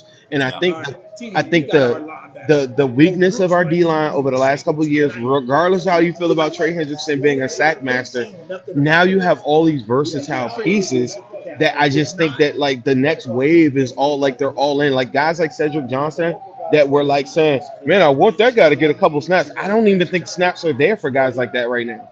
They just aren't. There's guys that we've been putting up with, McKinley Jacksons of the world, Cedric Johnson's, no slight against them. I'm not saying that they're bad football players, but the floor of that room is just so much higher now. It is, and I think that's a great point, Zim, because when you look at this team the last couple of years, it's like every offseason we go into it like we have Trey Hendrickson, right? That's our guy. Like he's got to get to the quarterback. He's got to get to the quarterback because no one else will. And now you bring in a Boye Mafe, a Cassius Howe, a Miles Murphy, who really did, to me, he shined. He played well last year. He really did. And then you throw Dexter Lawrence and Jonathan Allen in the mix. This defensive line, to me, is one of the best in the NFL now. It's top 10. It's hard pressed for anybody to argue that this could be a top 10 defensive line. Zim, let's give us your opinion on Jermod McCoy. The reports are out there that he's good to play in 2026, but teams are scared that he's going to get re-injured, maybe an Eric All situation. What are your thoughts on his fall, and what if he is there in the third? Do the Bengals take a flyer? I'm taking a flyer on him. I know that. If he's there in the third, I'm taking a flyer on him. I think the league is telling you, like, that's what I said. Me and Ace did a show earlier today, and I was like, well, there are people who are going to say that, man, we could have got Bain and all these different things. Well, Bain didn't go till 15, so the league is showing you, like, hey, look, this is a guy we really, really like. I think he's awesome, but we don't think he's a top 10 player, and I think that will show because many people had an opportunity to go get him. And I think McCoy is no different, and a lot of times you hear all these insiders and all this speculation, on what people think, and a lot of times you just don't know, but the league shows you, and the league is showing you about McCoy. Like, they just, even for teams that I thought that could afford to go next year as a red shirt year, maybe worst case scenario for McCoy. Remember, he runs a 4.3 at the combine, so whatever. But even a couple teams that I thought could afford to redshirt him, Eagles on the clock right here. That's the team maybe can afford to redshirt him. Those teams are passing on him. You know what I'm saying? So like, I don't know, man. I think even if the 2026 season, if worst case scenario, say he doesn't play in the season, gets another surgery, I still would take him in the third. I think he's that good. I agree. Hey, then real quick, I got Dane Brugler's big board. This is the remaining players on the board. Number 14 on his big board. McCoy still available. McNeil Warren still available. Was number 23 on his big board. C.J. Allen still available. C.J. Allen. Hill. Gabe Yakas still available. 49 ranked player. Anthony Hill, linebacker. Keontae Scott, defensive back, Miami. And you know the corner from South Carolina just was drafted, right, by Green Bay. Did you see that? Oh yeah, Brandon Sisse. Yeah, he was. Yeah. Malachi Fields, Keith Abney. There's a lot of good players in these top 100 still available. Yeah, I mean, man, this is Mon. You love doing mocks. But you ever seen a mock that looked like this? No, I'm telling you, I was saying yesterday, some of these simulators were way off. You know, like, I mean, look at Caleb Banks went 18. Some of these simulators had him in the third round. I want to go back to what you said about McCoy. If he's there at 72, that's the ultimate lottery ticket. Yeah. I would take him in a second. Yeah, I would take him in 72. It is a little scary for me. Oh, C.J. Allen's off the board. Shit. God, here's the one. What taken? C.J. Allen, Colts. To the Colts? Yep. So he's out of there. All right, so that's another. That's the next linebacker. The next linebacker is Hill, right? But now we're getting in the territory of what's the difference between D Knight last year and whatever guy potentially that you're looking at now. Now we're getting in that territory. Yeah, for me. Barrett Carter too. You know, and that's the only problem with going linebacker like this late after that run. I hate it. I know. So, I know. I'm with you. But what can you do though? You know, like you had to get. I mean, they could have gone that edge, like after the draft. I was saying that, but I think money wise, I don't know if those guys would have been wanting to play ball. You think Joey Bosa is going to take a 2.5 with incentives? Well, yeah, that's what I'm saying. The Bengals have dumped so much money on the defensive line now. I mean, I think it makes more sense going veteran linebacker at this point. But what do y'all think about this now? Now we got to have a conversation about interior offensive line too, though. The Patriots just made the trade. You're right. Well, yeah. I mean, let's talk about that real quick, Zim. Jake Slaughter from Florida would be a great get. We have no backup center right now. I mean, true backup center, right? Right. Yeah. I mean, I think you can get a quality backup center like late, you know, just the same way that we got Matt Lee. You know what I mean? Yeah. I think you can get. I mean, well, I don't know if you can call Matt Lee quality if he didn't really even pan out. But I just think there's some guys out there that you probably could get. But Slaughter would be who I think that you got to think too. Ravens got to be looking at center at some point. Another center. When you I mean, Yes, shit talking with the Raven fans. Yeah, Killing me. Yes, so funny. Matt Lee was productive in college, right? I mean, that's what you're talking about. Is that remember we got McLaughlin though too from Ohio State. Yeah. You know, what's the award? Yeah, but I'm saying like just he was undrafted. He was what's the award called? Undrafted. He's talking about the award. Yeah. He was the top offensive lineman in the nation. But yeah, I don't like remember what the award was. Yeah, I can't. What is it called? Remington Award winner, and that guy goes undrafted. So, you know, because essentially center, you know, is what most people. I'm not saying that I'm not in the NFL, but most people would say center is the easiest position in the league because you're double teaming people every play. Well, they love the kid from Kentucky. They brought him in. He's 6th or 7th round pick. I could see them maybe They got 4 picks in the 6th and 7th round. Thank you for the super chat there, Nandan. Yeah, that's what we're talking about, man. Cassius Howe. You know, again, we crashed out last year with Shamar Stewart, which was warranted. This is a guy that was not productive in college. No reason to crash out over this guy. This guy is. I'm not giving up on him. You can't give up on him. I'm not giving up on Shamar. I'm just saying this pick tells me that the Bengals, their thought process is definitely in the direction of Shamar Stewart's got to show us something. Yeah. Because this pick, I mean, this pick going edge in the 2nd round, I think that proves that, you know, the Bengals, you know, they're going to put a little pressure on Shamar, and they should. They should. He's a 1st round pick. I mean, you got to put pressure on those guys, right? But then also too, this is the thing that I think is fascinating about Shamar. I was going to Shamar, but I don't think that when I look at Howe as an edge rusher, Ben explosiveness and getting around the corner, he's nothing like Shamar in that regard, right?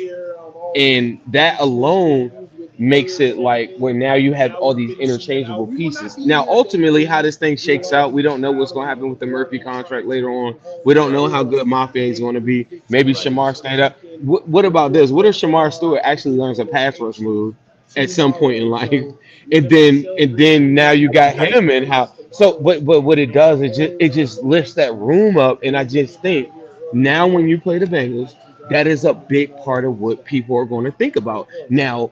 The perception of us, cool. Right now, I don't think people outside of our organization are really paying attention to it like that. But there's not that many teams that are boasting all of these 1st round, you know what I'm saying, D tackles at edge and Dexter Lawrence and Jonathan Allen.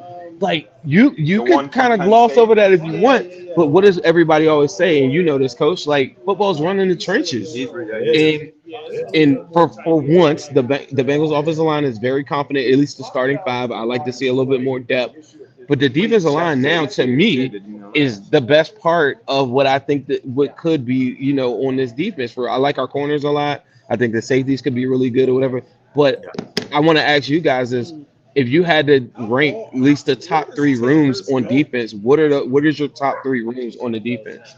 I think now you definitely have to go defensive line as number 1. I don't even know if I'll be honest with you. I don't know if it's close. Defensive line and safety. I don't know if it's close, right? I think safeties 2. I think safeties 2, and I think corners 3. I really do. I don't think people realize we need more bodies at corner though. We do need more. Well, we definitely need more bodies.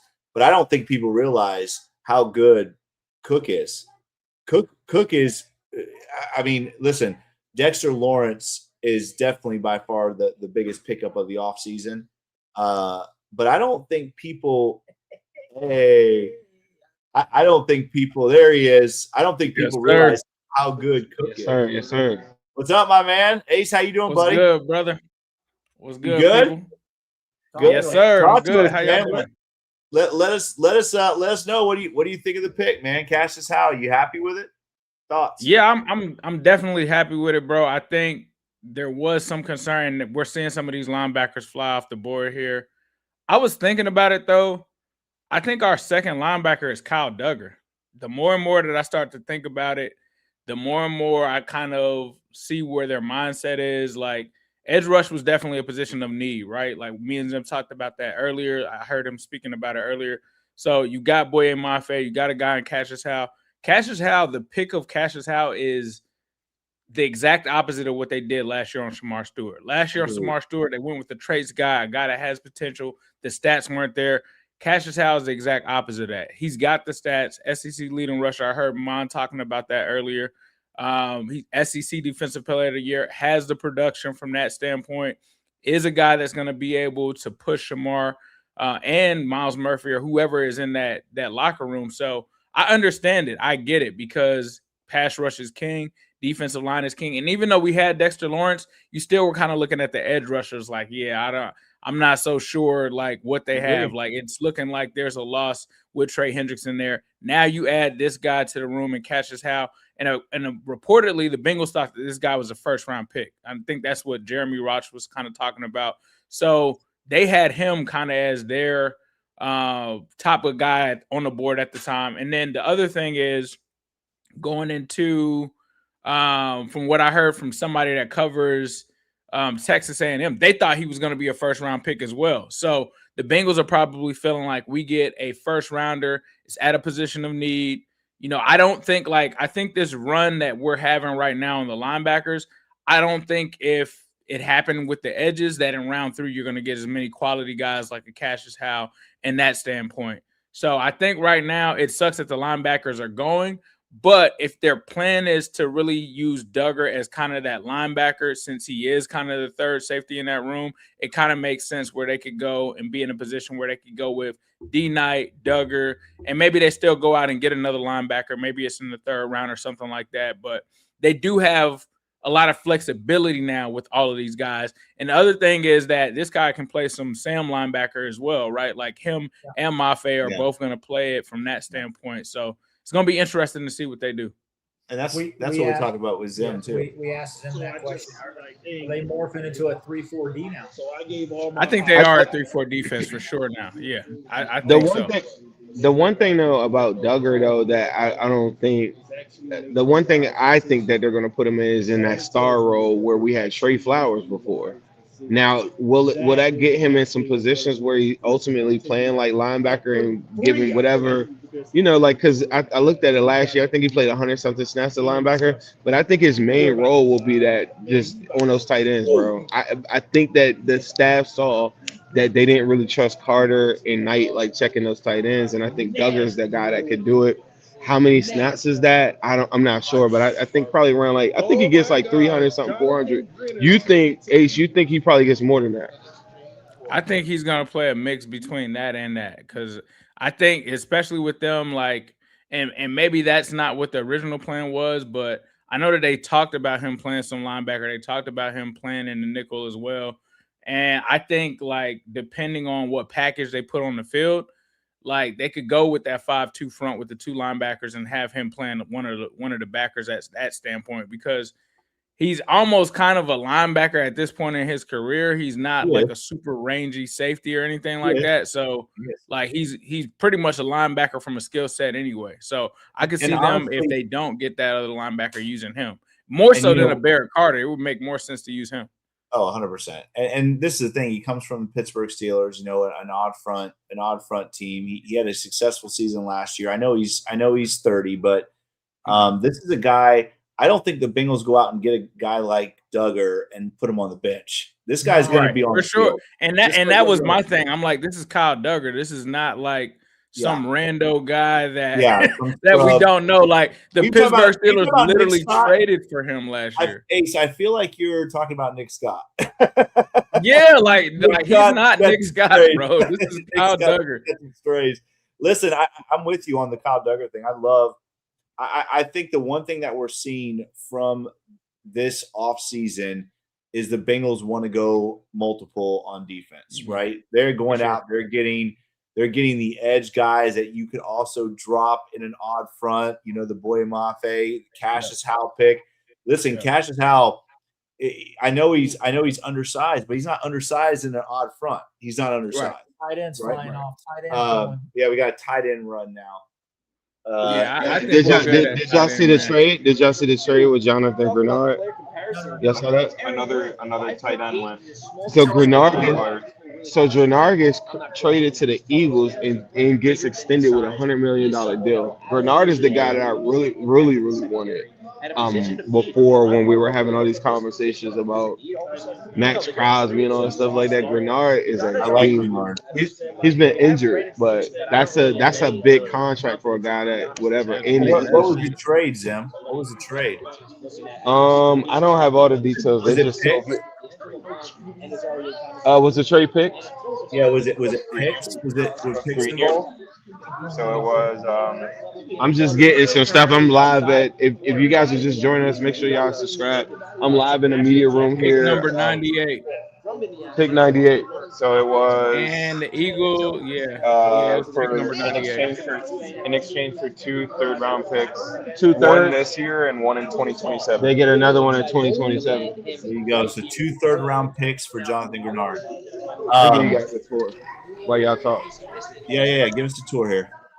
Except for if you see a Steeler fan, just give them a roundhouse for us. Ace, me and Ace were doing a show earlier. Then what's his name? James Harrison sets up his show and everything. Now, are So you Bengals headed? defensive Are line you is headed? a Are source you of headed strength back now. out, Zim, for the 3rd round pick? Yeah, I'm gonna go live. I'm mad. I'm sick. It wasn't on TV, bro. I thought y'all were gonna be like, Zim, I saw you on TV because I No, went right there to the pit. Like, dude. guy got me in. Like, yeah, I was ready. They showed Kane Anderson announcing, and that's it. That's it. We're on ABC. We're not. They cut it. So I got a video that I'll show y'all. Like, we're going crazy about how it picked. Hey, is that food that's done? We're done today. That's it. Oh, all right. What's that? You got sandwiches on there? Okay.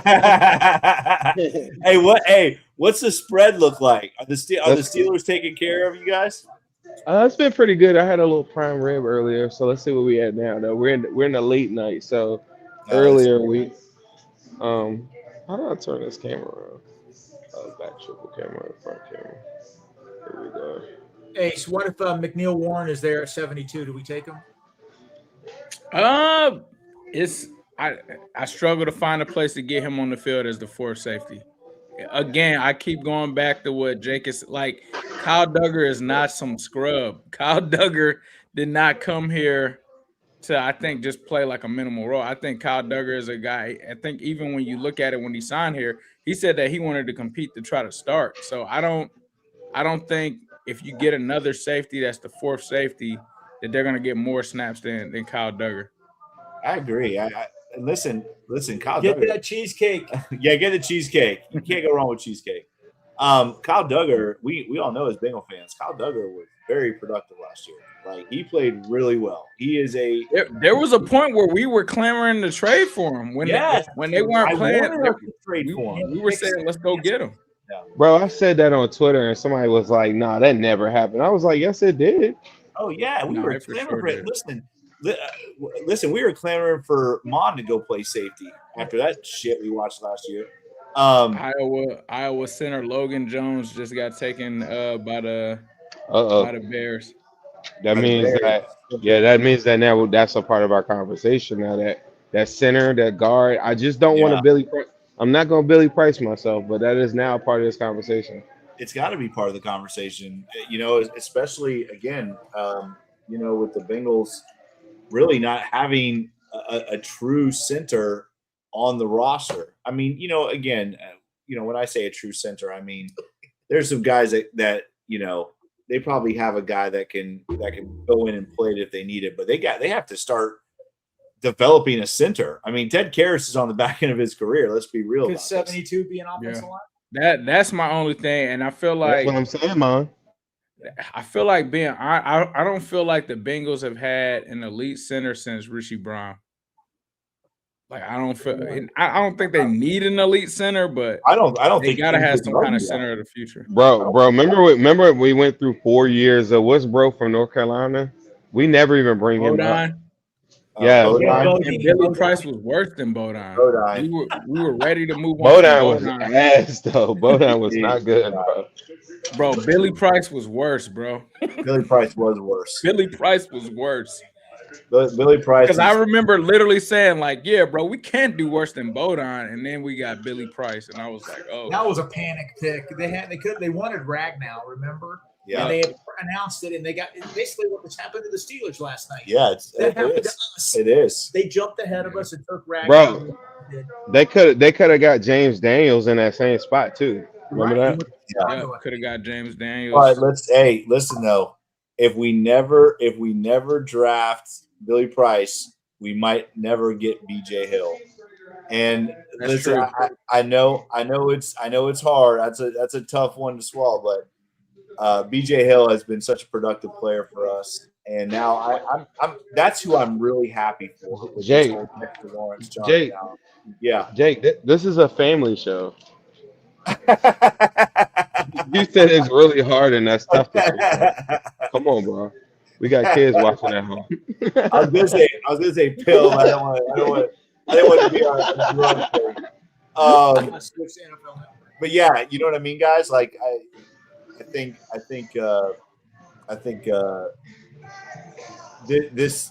the whole situation with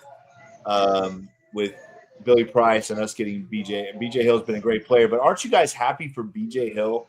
Like, think about this guy. This offseason is probably going to prolong his career a couple years. Now with Dexter Lawrence and Jonathan Allen coming in, now you got BJ Hill coming off the bench. I mean, seriously, guys, this defensive line is going to be nasty. BJ Hill is like your third. He has been overworked. That's my point. Is BJ Hill has been overworked since Larry O left. Yeah. This is a guy now that's going to be able to come in fresh, and a fresh BJ Hill, guys. If you remember in the Super Bowl run, a fresh BJ Hill is nasty. He is nasty. I just love this defensive line. And again, I think it's, we are all hard. We are all very hard on the. There we go. Sorry, Zim. Sorry. But we are all very rough on the front office. But I think the front office has to be applauded for this offseason. I really do. I mean, this is like the best offseason in Bengals history. I'm not gonna lie. It really is. If you criticize the crazy thing, they deserve the praise. The Browns are picking right now. What number pick are we on right now? 58. So Bengals are going to be back on the clock here soon, and they're going to have some options. Cincinnati is actually on the TV as far as the scroll goes, and so we're getting close. The crazy thing about this all season is that it's not 100% over, bro. No, it's not. There's a chance. There's a chance that they could come back and go get that veteran linebacker if all of the linebackers. McNeil Warren. Yeah, Brown State, McNeil Warren. Go ahead, Zim. Fish what you're saying. That was it. It's just they have a chance to go and get a veteran linebacker like later on too. Kind of put a bow on it. Hopefully we can go strong. I'm on this next pick. I'm gonna go on stage for pick 72 for you guys, bro. There's gonna be training camp cuts. There's and the Bengals are still holding out. Like, don't forget, there's people out there that they're probably talking to, because I think the Giants are doing this where they brought Reader in and they brought somebody else in as well. But the word is that they're waiting until after the draft for the Giants to sign Reader. So, the same thing could happen with the Bengals because it doesn't affect the comp pick formula. So there's people out there that have, handshake deals after the draft that are going to get signed because they won't affect the comp formula once it's after the draft. So there's still plenty of time left for them to still go and get guys. I mean, worst comes to worst, bro. You got Bobby Wagner sitting out there. So, if it is a situation where you can go and get Bobby Wagner, I mean, you could always do that as well. Hey, one thing that's very beautiful about the all season is that I feel like they strategically has put together a bunch of guys that wouldn't mind playing for each other, and a bunch of guys that I think now you put yourself together a good roster where a veteran guy would say, that's a destination I want to go to. You know what I mean?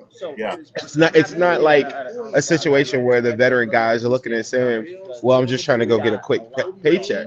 I think you got two different types of personalities I think that you can attract. You got the guy that maybe he had an off year, maybe he got hurt or something like that has no business being out there, but he wants to resurrect his career, so he wants to play around good players. Then you also got the veteran guy that's going to take a little bit less and say, look, I'm going to go ring hunting. I don't know how many years I got left doing this. Right. Yeah, Mike Potts said that the Bengals took multiple calls to trade back from 42 or from 41, but they didn't do it because they were eyeing Cassius Howe. They thought they would lose him, but they took multiple phone calls. Daniel Jeremiah said he's the second most explosive player in the draft behind David Bailey. Yep. I saw it. I heard that. Yeah, that's what he said when we picked him. So I think that's impressive.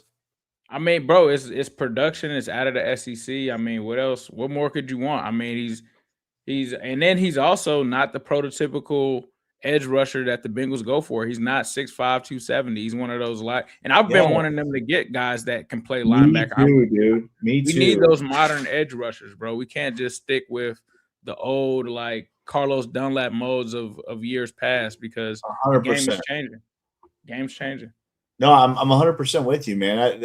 It drives me nuts in the past where we just we have this certain prototype of edge rusher in our head, and it's like these bigger, slower guys. Why are we not? What happened? Sorry. Anthony Hill Jr. I was gonna sit there and say if the Bengals ended up getting Anthony Hill Where'd he at go? 70, but the Titans just took him. They traded up and got him. Oh, yep. Titans straight up. For 12 away, boys. So yeah, now you gotta start. Now you gotta start talking about best player available now, right? I mean, the linebackers are pretty much off the board. I don't see. There's no linebacker here worthy of. Well, they got another guy that's kind of like linebacker / safety, and that's Kyle Lewis from Pittsburgh. Okay, Yeah, I saw him. Yeah. Okay, I don't know a lot about him. You said I'm pulling up he's kind of a hybrid. He's kind of a hybrid linebacker / safety kind of player. Okay. Yeah, I don't think this is kind of nasty. They're waving yellow towels on the you know, like their host, you know, for the event. Doesn't mean you have to like, you know, participate in these shenanigans. No, fact. Just, you know, those linebackers are gone, brother. I don't have a problem with Wiz Khalifa, but you know, like when he performed, I just, you know, took my ass back, got the hell out of there. You know what I'm saying? Here's something that I want to ask you guys about because the Bengals showed a lot of interest in him. The wide receiver Chris Brazell. He's sitting out there. Yes, sir. He's one of the higher rated guys. Yeah, now. That's we still left. We talked about this on our show, Ace. That receiver is a sneaky need, right? I mean, how excited are we with Yoshivas? I mean, I think that's a conversation that needs to be had too. Let's make it simple. Let's make it even simpler for you. Show me one person that thinks that Andre Yoshivas is going to get extended with the Cincinnati Bengals. I don't think he is. There's no way. I don't think he is. There's no way, right? And with that being said, there's no scenario because even if let's say he went crazy for a year, he would then say, "Well, y'all can't pay me because you're already playing 2 number ones." Yeah. So wide receiver is definitely a need. We haven't really been right at wide receiver since Tyler Boyd, and people just don't. The slot. You're right. You're right. That's a balance. They don't really care about it as much because they're like, well, we got Joe Burrow, T. Higgins, and Jamar Chase, and I get that. But the offense was very different, and you're very multiple, and we haven't been that multiple since Tyler Boyd. Gesicki, I guess, is wide receiver 3, but it's not the same. You know, he's not a route technician. Yeah, that's what I was going to say. That's what I was going to say. The Yoshivas thing, I think they had such a lack of confidence in Yoshivas. They ended up moving Gesicki basically to that slot wide receiver, the Y. I call it the Y position, but they basically moved him to Y because they just I don't think they felt confident in Yoshivas, to be honest with you. Hey, real quick, I just want to look it up real quick. The Bengals pick at 82, right? 72. 72. The highest, I'm on PFF now, the athletic crash. Kyle Lewis is the highest rated linebacker. He's an 81st ranked player on the big board. After that, it's a big drop off. He's basically it. Yeah. He's basically the last one sitting there. Yeah, again. Go ahead. But here's my question. I heard you guys talking earlier. Somebody said something about Jamad McCoy is cleared to play this year. No. I know you said that. You sent a tweet out. If he is cleared, you got to take it. Yeah. But does anybody know if he is? Nice try. Nice try. There are reports that he is cleared to play in 2026. Yeah, that's bro. I was watching the show before I got here, and I heard one of you guys say there was a report out there that because I've been waiting to hear that all day because I have not known whether or not because there was one report making it seem like he wasn't. And I'm like, is there anybody officially saying whether or not he's cleared to play this year? Because if it's a redshirt year for him this year, then I'm out. But if he can actually play this year, I'm down with it. Now, but let me ask you this. It's him. Let me ask you about McCoy real quick. Let's say that he's saying that he can play this year. There's a bunch of. It doesn't bother you that 62 teams, 62 picks, nobody's taking them yet. No, because I've seen this happen before. I've seen it with Will Johnson. I've seen it with Keenan Allen. I've seen it with a lot of players where they put these medical flags on. We saw it with who's the guy that went to the Chiefs, Trey Smith. I saw it with him. Trey Smith's got this heart condition. Nobody touches him. And then somebody always ends up getting them later, and they end up like being a super steal. What do you got, Eric? So, no, I just want to clarify. Albert Breer's, that was his tweets about 40 minutes ago. More teams expected him to fall out of the first round.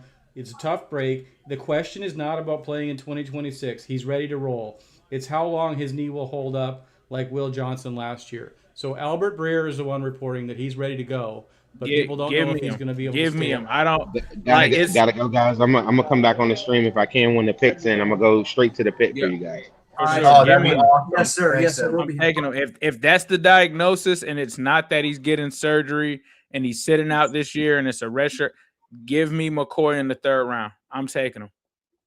If he can play, give me him too. I'll take it. Hey, so let me ask you a question. I know safety, there's not enough room. Our safety room is really stacked. Yep. But AJ Halsey is 6 foot 225. I know he's a safety, but he's built like a linebacker. He I is. mean, you think he can come in and be a hybrid type that could potentially play some snaps? I mean, he could, because Kyle Lewis is 5'11", 220. So Yeah. if Halsey can, if they're saying Kyle Lewis can, AJ Halsey definitely can. Yeah. But right He's now they're looking global. at a board. I think when they get up here in the 70s, I think this is where you really have to have conversations about Jermont McCoy, Chris Brazell. I don't think that you're stuck at linebacker anymore. The way that because like if you take linebacker now, I just feel like you're just reaching. Yeah, I agree. I just feel like you're reaching right now. And now from what I'm seeing, and I'm looking at the NFL tracker in terms of everybody that's taken. Right now they've got Jermont McCoy, they got Brazell, they've got Emmanuel Pregnon, who's a guard, they've got Jalen Kilgore, who's a safety, they've got Zachariah Branch, who's a receiver, another receiver in Skylar Bell. Then you got Kyle Lewis. Like at this point, bro, you've got to go best player available. Yeah. Which is also your. What are you looking at, Ace? What site are you looking at? I'm on NFL.com, like the draft tracker. I got you. Okay. So what I did was you can actually filter and take out the people that are drafted, and you can see here. I'll show you real quick. This is what I'm looking at right now. I switched to PFF because the Athletic crashed.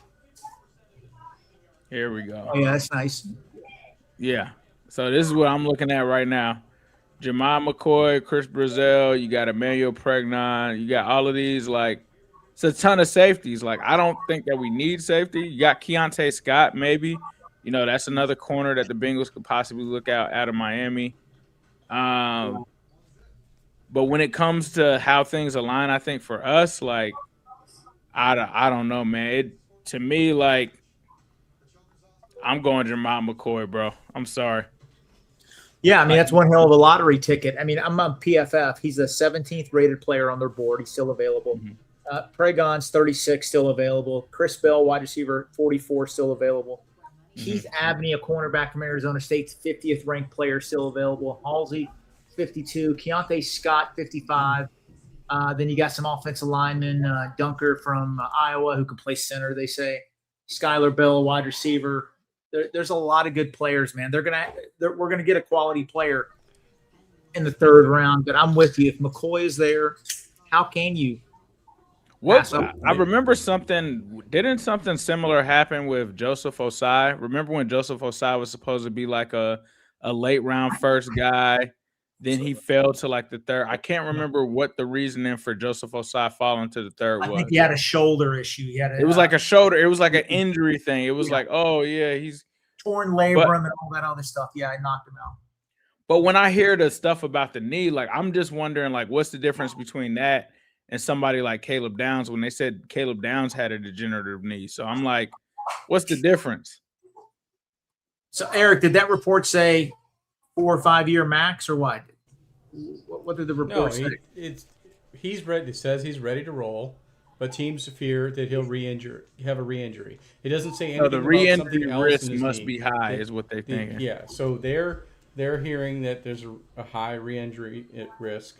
I mean, yeah, you saw it with Eric All, but this is a guy that they were out there saying the Bengals could take at 10. If you get him at 72, even if he redshirted, I'm still going to take him because we're not getting a replacement for our linebackers.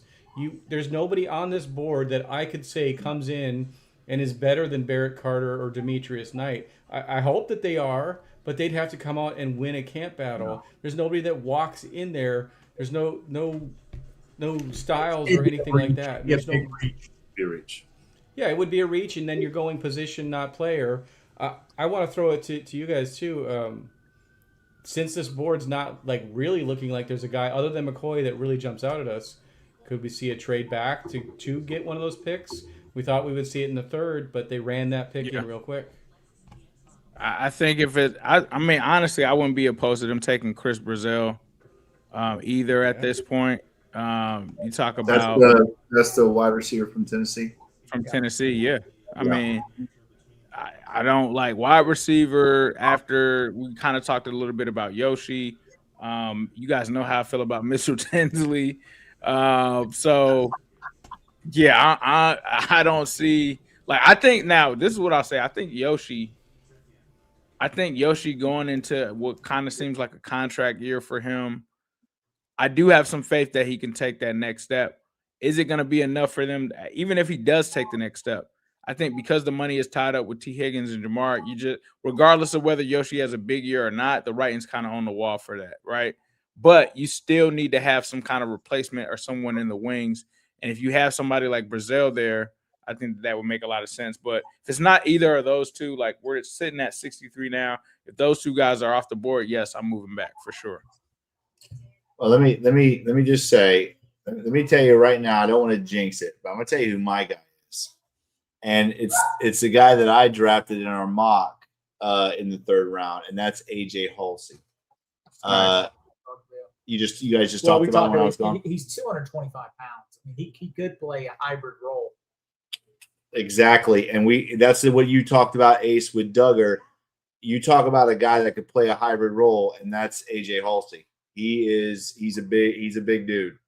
Right. And again, if you're running an odd front like what we are speculating right now with the Bengals, AJ Halsey is perfect for that position. I don't know. He's my guy. I don't want to jinx it, but if AJ Halsey is sitting there at 72, the Bengals have got to pick AJ Halsey. I want to add. So I'm just some things popping up on X.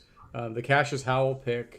I like this by Paul Daner. He talks about Cassius Howell was looking at Kansas City sitting before them.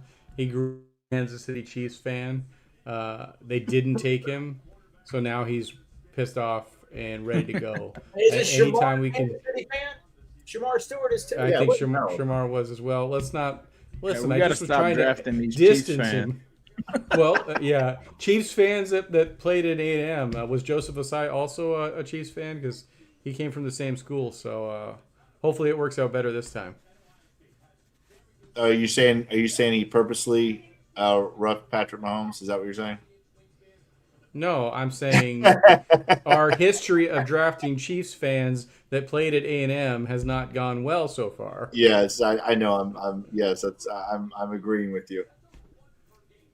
Well, Daniel Jeremiah's best players available: Jermont McCoy, Keontae Scott, Kyle Lewis, Emmanuel Pregnon, Antonio Williams, Bud Clark, Caleb Tiemann, Malachi Fields, Jennings Dunker, AJ Halsey.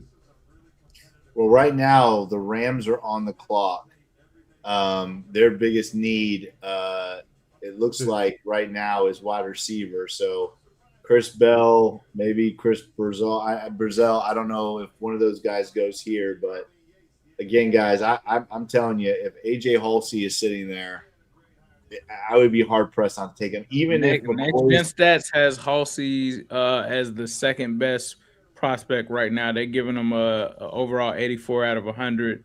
They've got somebody, Bryce Lance. You guys familiar with him? I am not wide receiver out of North Dakota State.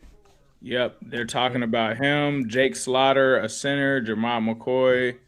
So it's going to be interesting. Eric knows all those Dakotas. Eric No, knows it's more just about all this. actually, is that Trey Lance's brother? Because Trey Lance came from North Dakota I State. think it is, or I think they're kin for sure. I think there's. Wait, did you just say kin? Yeah. Why?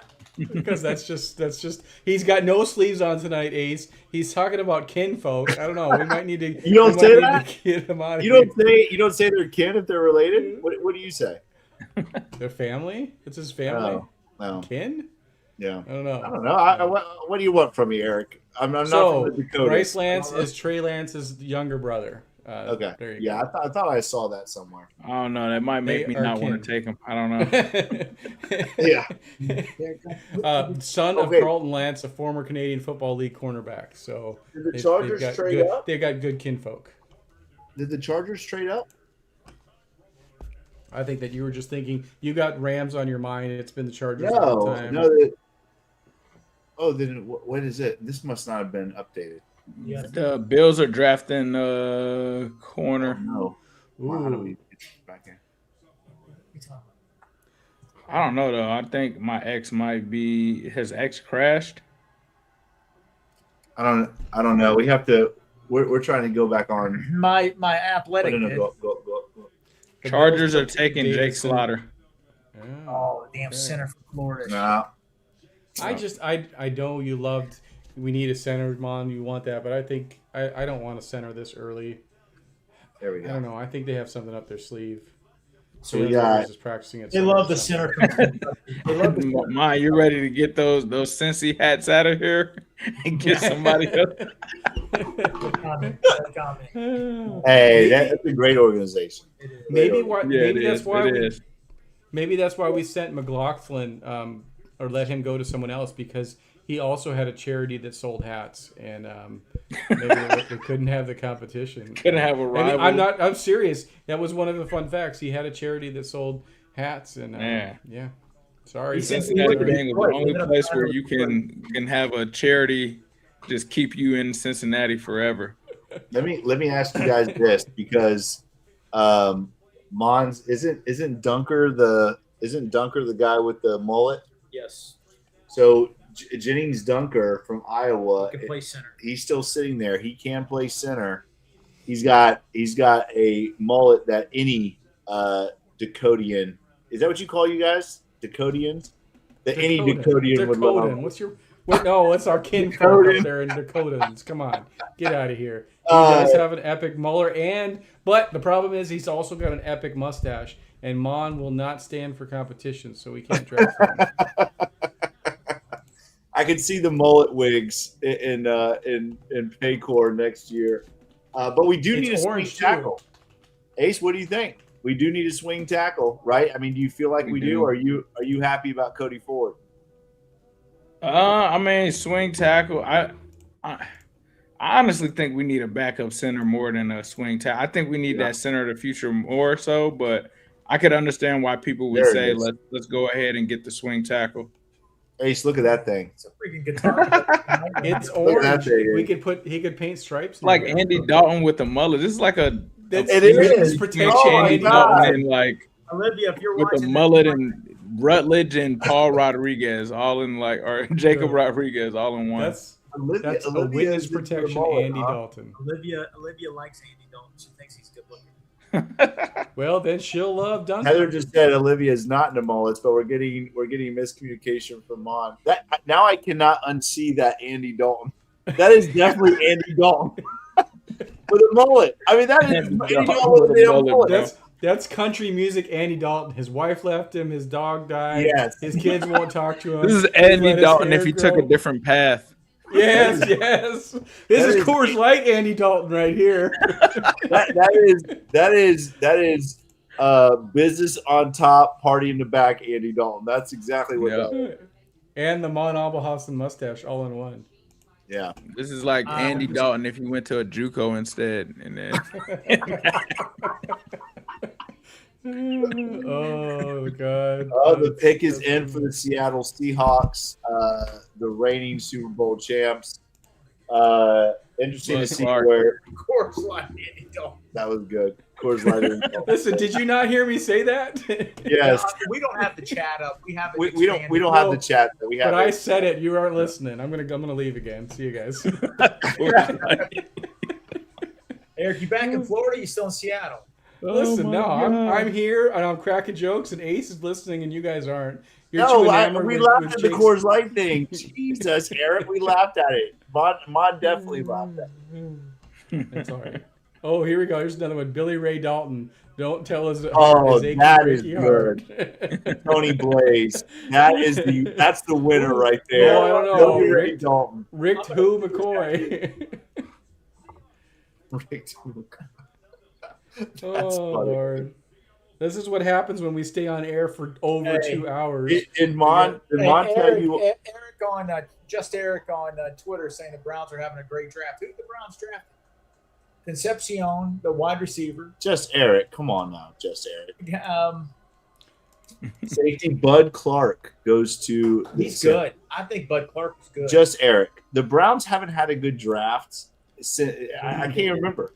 So the Browns have taken Spencer Fano, Casey Concepcion, Denzel Boston, Emmanuel McNeil Warren. I like the Warren pick. I like the safety pick. The rest of it, Hey, Fano's a good player. He's a top Mid. 10 pick. mid. But Listen, this is nice to hear that Mon is not fanboying over the Browns draft. for Yes, once in his right. decade. This is the first draft in years that Mon has not glazed the Browns draft. Yeah, they're killing the draft. but You know what? they You know why I can't think kill it the is? quarterback position. Because listen, They can't Ace, kill the quarterback Ace- position. So as long as they Ace don't do that, Fortin, listen, you know why it is? Because the last 10 years, he's glazed every one of their drafts, and they still have only won like 27 games in 10 years. yeah. I'm glad. Because It shows you how bad You know what they don't kill? You know what they don't kill? The quarterback position. That's true. Yeah, the one that you have to, right? They got it right. They had Baker Mayfield. And they ran him out of town. They stockpile talent, but they can't piece it together. Yeah. All right. Oh yeah, they're good at making picks and getting talent. It's just they can't get the quarterback position right. We're at the start of the third round, so picks will go a little bit faster here as well. So we have the Cardinals picking right now. We're 7 away, boys. Cardinals just took Carson Beck. Wow, sheesh. The quarterback? I think he's Yep. terrible, man. He's The quarterback from Miami? I mean, the Cardinals are having a shit draft, bro. I'm just gonna be honest. Are we talking about Carson Beck, the Yes. quarterback from Miami? What the shit? Yes. Is there another? Bro, they're there's paying another guy. Jeremiah Love $50 million, and they already had like 3 good running There's backs. got to be another player named So Carson Beck. they've taken Jeremiah Love, Chase Visantis, and now Carson Beck. So He's they've got- handed the reins to Jeremiah Love and he's Carson got a Beck. noodle arm. I mean, Andy Dalton has a cannon. Why is Well, why is Andy Dalton catching strays tonight? I like is it because Andy Dalton. Ace? It's because Ace is on, right? like That's Andy why that's why the Red Rifles catching strays. Andy Dalton was a good point guard. That's what he was. He's a point guard. So. Speaking of that, let's see what the Sixers and Celtics are doing. Sorry. Oh God, They're not doing good. I saw the Magic. It's 85-84, Eric. What are you talking about? Yeah, what are you Don't talking about, jinx Eric? us, man. Well, they weren't doing good before. I like to pay attention to Bengals content. Sorry. What's the Magic Pistons? I know the Magic won the first game. They lost. the DJ second one. Edscombe 0 for 7 from 3-point. God. If we stay 2 hours in, we'll get to talk basketball finally, Ace. Wait a minute. So We're gonna grab onto this. Arizona is rolling with Gardner Minshew. Yes. They're Jacoby rolling with Brissett. Jacoby Brissett and Carson. Who wants Beck. a raise? Who's demanding a raise? He said that he wants to get his contract reworked. Listen, I know this is crazy, but Carson Beck could start. And they are paying. They're also paying a whole bunch of dead cap for Kyler Murray. Yep. So they're doing that. So to me, I thought that they were going to be the team to take Ty Simpson, and they're like, nah, you know what? We'll take Jeremiah Love. We'll let our division rivals take Ty Simpson. And then even though we already have 3 running backs, we're going to take a 4th and pay him $50 million. I don't know what the Cardinals are doing, bro. I don't know what they're doing. That's wild, man. I mean, you can do whatever you want to do, but if you don't have that quarterback, Bro, they signed Tyler Algier in free agency. They signed Tyler Algier. They redid James Conner's contract. They drafted Trey Benson. I think what was that last year or the year before? And now they just turned around and signed and drafted Jeremiah Love. There's got to be another player named Carson Beck in this draft. There's no way. They just took Carson Beck, bro. That shit is crazy. If I was a Cardinals fan, I'd be drinking bleach right now. Whoa. I'd be taking shots of bleach. I mean, Like I the would've- Seattle if I was a Seahawks just won, and then you just had the Rams win a few years ago. Like that's disgusting, bro. Well, and everything they gave up to get Kyler Murray, and he was successful, and then they kind of ruined that, and then they've got Marvin Harrison Jr., and they can't parlay that into success. Yeah. If I was a fan before this draft, I might have been reaching for some of that cleaner, but oh yeah, yikes! You're right. Challenge for the Cardinals fans. Tide Pod challenge. That's terrible. Oh, we're sorry, Cardinals fans. If you're on our podcast tonight, we do apologize. Please do not do any of those challenges, bro. Whoever is that GM is getting fired. They are getting fired after this season. I don't know who they're definitely getting fired. They are definitely getting fired. Maybe he's trying to get fired. He's held the position since January 16th of 2023. So 6 picks, boys. 6 picks. Bro, if we get McCoy in the 3rd round, bro, that's gonna be insane. AJ Halsey. I'm telling you guys. AJ Halsey is AJ Halsey would be good too, yeah. Let's predict the pick. So I thought I kind of did this in the 2nd round. I wanted to go and look at the names on the board that none of us are talking about because that's where the Bengals are going to go. And that's, in my opinion, that's where they went with Edge. Great. I mean, it's a great player, but nobody was predicting him to come to us. So look at some of these guys. Emmanuel Pregnon, guard of Oregon. You know, maybe that guard can also play center. Skylar Bell. Keontae Scott. That's a really good corner that we've talked about a lot. Mon's been pointing at him here for the last 10 minutes.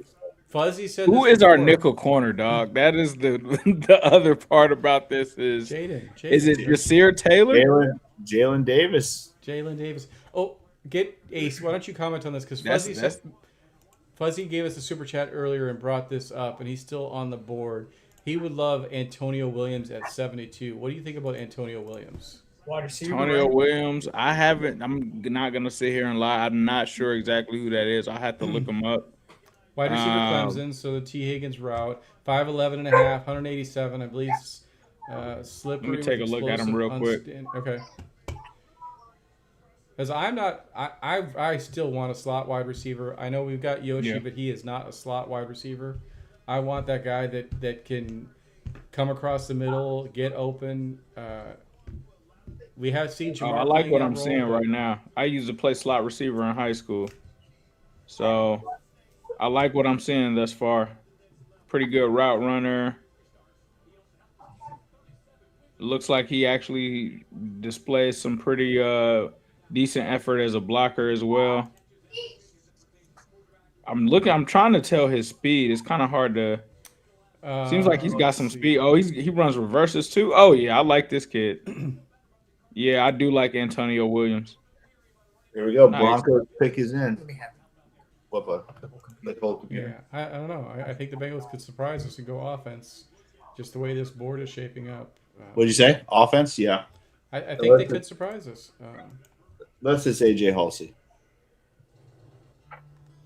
Carson Beck. All right, top players available on the consensus board. This is for Marcus Mosher on Twitter. McCoy, Pregnon, Keontae Scott, Antonio Williams, Chris Bell, Jennings Dunker, AJ Halsey, Zachariah Branch, Kyle Lewis, Malachi Fields, Mike Washington Jr. The Broncos just took Tyler Dim, defensive tackle. Yeah. I'm like, let the defensive tackles keep flying. We don't need any anymore. Yeah, let them keep flying. PFF, I just updated it. McCoy is the #1 rated player left on their board, 17 overall. Pregnon top-rated, second highest-rated players, 36 overall on their big board. Chris Bell, 44. Keith Abney, a cornerback from Arizona State's 50. A.J. Halsey, 52. Keontae Scott, 55 on the big board. Jennings Dunker, 57. Chris Brazil, the wide receivers, 58. We don't need another. Joshua Joseph from Tennessee, 63. Caleb Tiernan, a tackle from Northwestern. I keep on seeing his name a lot. Antonio Williams right there. Somebody just mentioned him earlier. Yep, he's there as well. Raiders just took some guy named defensive end from Auburn named Kieron Crawford. So now we're on to pick 68. I saw his name too. So don't let the Eagles come on, bro. The Eagles are don't do it. Don't do it, Eagles. Yeah, they're a team that would be able to take a flyer. Yeah, the Eagles always jump up and steal somebody. we have let's get I'm guessing that's a let's get Super Bowl. Brazil, he wants that Brazil guy as the pick. Guys, Brazil would be nice. Brazil would be nice. Not gonna lie. How great is it though, guys? I mean, we're seeing defensive linemen run a little run on that. That'd be great for the Bengals, right? I mean, now you're looking at. I really don't. I'm gonna be the antagonist here. I do not want to see McCoy's name called right now. I just don't want to see it.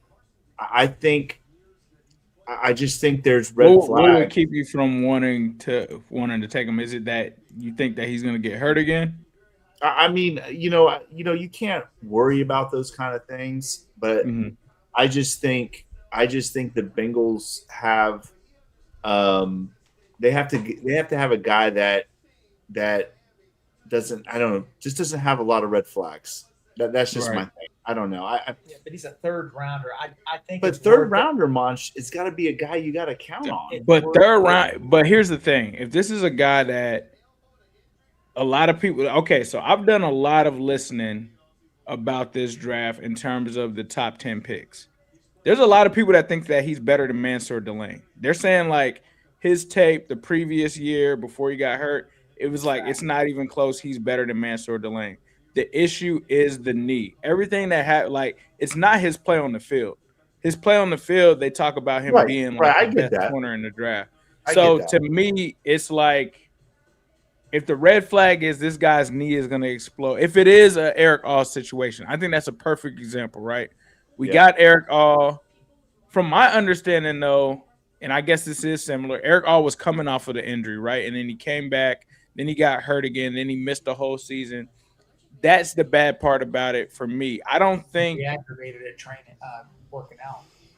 Yeah, I don't think if this guy actually plays the position, he's not going to be good. And that's the thing is from everything that I've heard, everybody's like, yeah, if we were just going off of McCoy's tape before he got hurt, he's the best corner in the draft, hands down. So like if he is that, I can't pass on that. Now, if it is a situation where it is an Eric All situation, I would understand passing on him because it's like, all right, this guy's got a chance that he gets hurt next year. It's a waste of a pick. Okay, cool. Or if it's that he's redshirting, if he can actually play, I don't know. Like I was one of the people that was saying take Will Johnson no matter what last year because Will Johnson, I remember coming into that season, he was the number one guy. I remember hearing about Will Johnson when we drafted DJ Turner. And everybody was like, oh, there's no way we can get Will Johnson, but Will Johnson is the guy that we want. And then everybody was just like, and I was like, what happened with Will Johnson? Oh, he got hurt. I was like, so is he going to miss games? They're like, no, but he's got some injury concerns. And then he goes to the Cardinals, and he's the best corner in the draft. So I don't know where he falls in on that, like that swing. And for me, like, I'm only going this hard just because of what people have said about the kid. They're like, he's the best corner in the draft if he didn't have the injury concerns.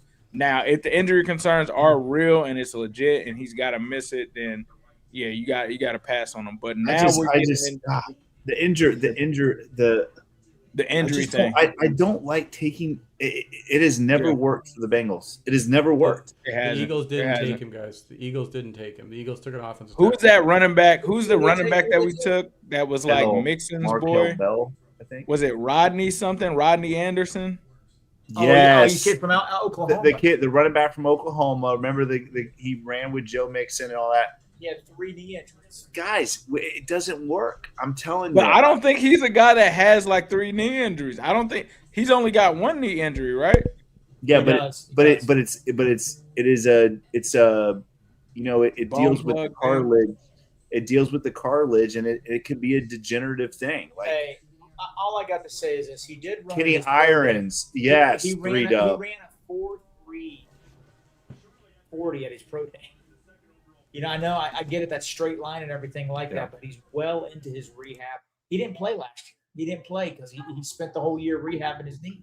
That's why I'm confused, because I'm like, he was rehabbing last year, so it's not like he just got hurt recently so that was the Eric All situation. Eric All tore his knee during the season and then was coming back to try to be in the draft the same season. So I don't know, bro. I'm not a doctor. Clearly the medicals must be bad if everybody's still passing on. Markel Bell went to the Eagles. The Bengals really liked him. I just told you that. Oh, sorry. No, You're right, Eric. Mon is not listening, Eric. You're right. The thing that I don't understand is his listening. 3 more picks. 3 more picks. 3 more picks. Dropping some good jokes, and then he laughs. I was sitting right next to him and literally said the Markel Bell. Let's go around the room. Who's it going to be? Eric, who's it going to be? I am saying it is going to be one of the wide receivers, whichever one's still there. You think the Bengals are going to pick a wide receiver? Jake, who do you think it's going to be? AJ Holson. Ace. I think it's either McCoy or the wide receiver Brazil. I think it's one of the two. I think the Cincinnati Bengals are going to draft McCoy. So let's go. I think it's going to happen. Who's it's going to be? Okay, who do you want it to be? Ace? Oh, I want it to be McCoy, bro. I mean, like, I'm telling you guys, the last thing we want to see is the fucking Ravens draft him afterwards, and then he's in the division. Or the Browns or the Steelers, and then he's in the division. Yep. That's fun. That's fun. Yeah, that's actually a good point, because they did. Who's the guy that blew his Achilles from Michigan, the defensive end? He turned out to be a good pro. Remember they drafted him in the 4th round. Oh yeah, what was his name? Ojo. Yeah, it was something odd. Yeah, he turned out to be a good player. Listen, somebody in the chat said that the mullet guy. They do weird stuff in the 3rd round, though. The Bengals do weird stuff in the 3rd round. Listen, I'm almost that. Who do I want? I want AJ Holsey, or I want mullet Andy Dalton.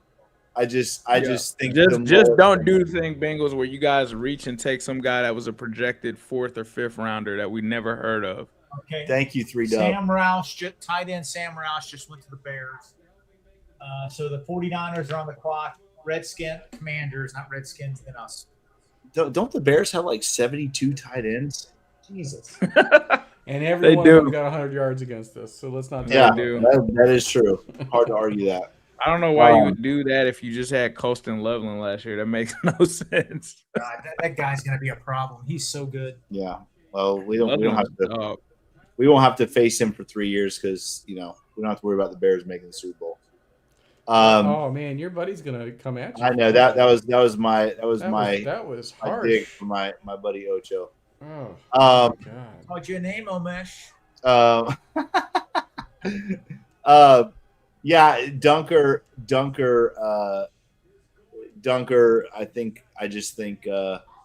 I think the swing tackle position is something the Bengals need to address. To me, guys, the McCoy thing just worries me. It really does. It just worries me. Mm-hmm. You think a trade back is going to happen? Because I think the Bengals. What are you going to get? Right? Like, what are you going to get with a trade? What are you going to get now? I feel like you're picking. No, I'm just saying, like, what are you going to get? Maybe another 6th round, 5th round pick if you can get one. I think because we gave up a fifth for Flacco, right? What'd you say? So maybe you try to get that fifth round pick back. Drop back a little bit and then swap one of those 6th rounds to a 5th. So you're not picking up an extra, but you get a 5th round instead of a 6th round. That's a likely type of trade package. The 49ers are picking. The Bengals are on the clock. Did you hear what Mon said? Mon said that Daner thinks it's going to be Keontae Scott, the corner from Miami, which we have. But he that's his. He said he's out there. Yeah, that's a guy that we have mocked to the Bengals. Remember, I don't know. He also said that we're more likely to get murder robots playing for the team than to see the Bengals ever trade their first round pick. So let's put that in the back burner here. We love you, Paul. Come on the show. Right, so the edge, Romello Height from Texas Tech goes to the 49ers. Then we have Washington. The Bengals interviewed him. We have Washington is on deck, and then the Bengals. Just Eric wants McCoy too. I mean, it's tough. He would have gone. He would have been the. He would have been the. I'm telling, bro, this happens every year. Everybody passes on this guy that was at the top, and then people get surprised when they're good as rookies. It happens all the time. I know, but again. But then they take these guys with these traits that are 100% healthy that never end up doing anything. Dan Graziano is talking about McCoy right now. He says the knee injury is obviously the issue. He goes, but picking him in the 3rd round, the guarantees are much lower. I don't know. We'll see. We're going to see here. Well, I don't know. Is Zim going to try to go live from Pittsburgh? Is Zim? He said he was going to come back. We'll see how it goes. He's going to be on stage, so it might be afterwards. He said he's going to be on stage. So, of course, they're not showing picks on TV anymore. Am I on NFL Network? Is that what that's on? It is NFL Network. I switched from ESPN. Now we're going to watch them eat Pamanti Brothers sandwiches and milkshakes instead of announcing the pick. Did they even meet with McCoy? Did we even meet with him? I think they did, actually. I think they did. So Keontae Scott, I mean, if Daner predicts Keontae Scott, what are your thoughts on him real quick? I feel like it's the best available corner outside of McCoy. Outside of McCoy, yeah, I agree. So am I thrilled about him being a replacement for Dax or DJ potentially in the future? No, I think you go into the next year and get another corner anyway. We have almost 800 people in the chat. Thanks everybody for joining. Go ahead and throw in the chat who you think that the Bengals should pick or who you think they're going to pick. We appreciate everybody for being here. We're almost 2.5 hours in.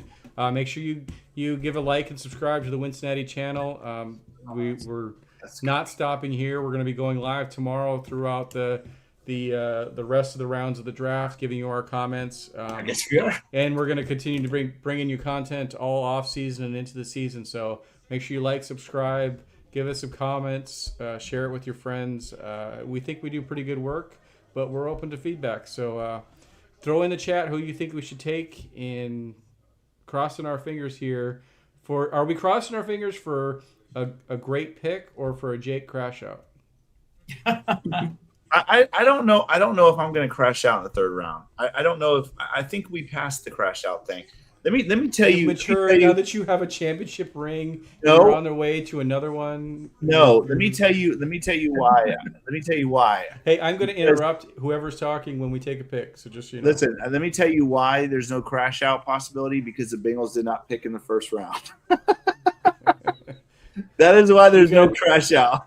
Coach is over here doing the sexy Dexy.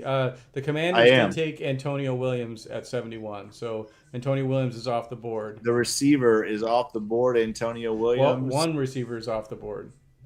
No, I said the receiver, Antonio Williams. So here we go. The Bengals are on the clock. Hopefully we see Zim here. McCoy, Pregnon, Branch. Commanders Antonio have selected Antonio Williams, so they took a receiver. So Brazil, is Brazil the pick? McCoy or Brazil? Right now, I'm only seeing the Clemson thing. Well, I would say, yeah.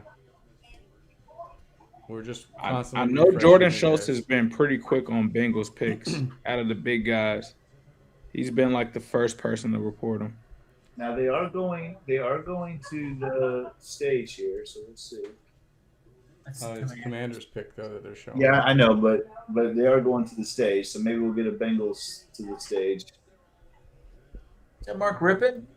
God, guy looks like he's 78. Antonio Williams kid would have been nice. I'm not gonna lie. Yeah. I don't know. I'm greedy. I want all the offense. Yeah, do the Bengals go offense with their second pick, or do they go back defense again? Why I think is this is Rippon the blazing? most telling part of is it best player or is it best defensive player. I mean, one could argue that Jermon McCoy is still the best player on the board. He is the NFL's top-rated player there, but with those injury concerns, I don't know.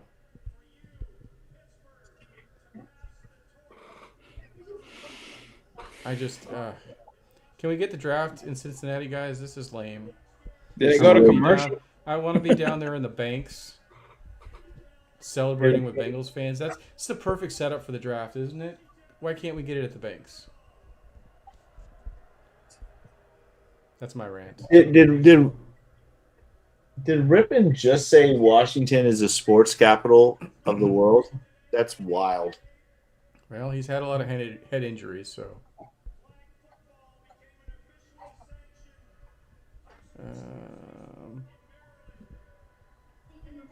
Come on, Rippon, just make the pick.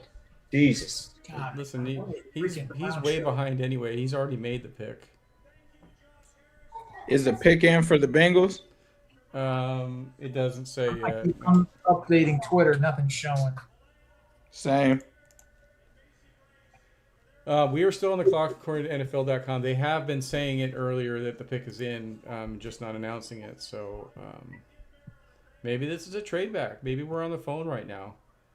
Because we did go up there very fast for Cassius. So maybe we're fielding some calls. You could drop back 5 spots here and still get one of those guys that are on your board. Man, he's going on a whole damn speech. Golly, man. What is up with get off the freaking TV? That's what everybody's saying. This guy's so tired. He's got to get them to commercials so they don't show the Bengals stuff. They're like, listen, Rippon, just take up 5 minutes so we can go to commercial. Yeah, that's what it is. Yeah, that's why I was like, did they go to commercial for the Bengals like they normally do? Wouldn't doubt it. I don't know. I would have liked that. Well, the Cincinnati Pod already had the pick 6 minutes ago for the Commanders. All right. And 3 minutes ago, Mon actually heard what we said. No.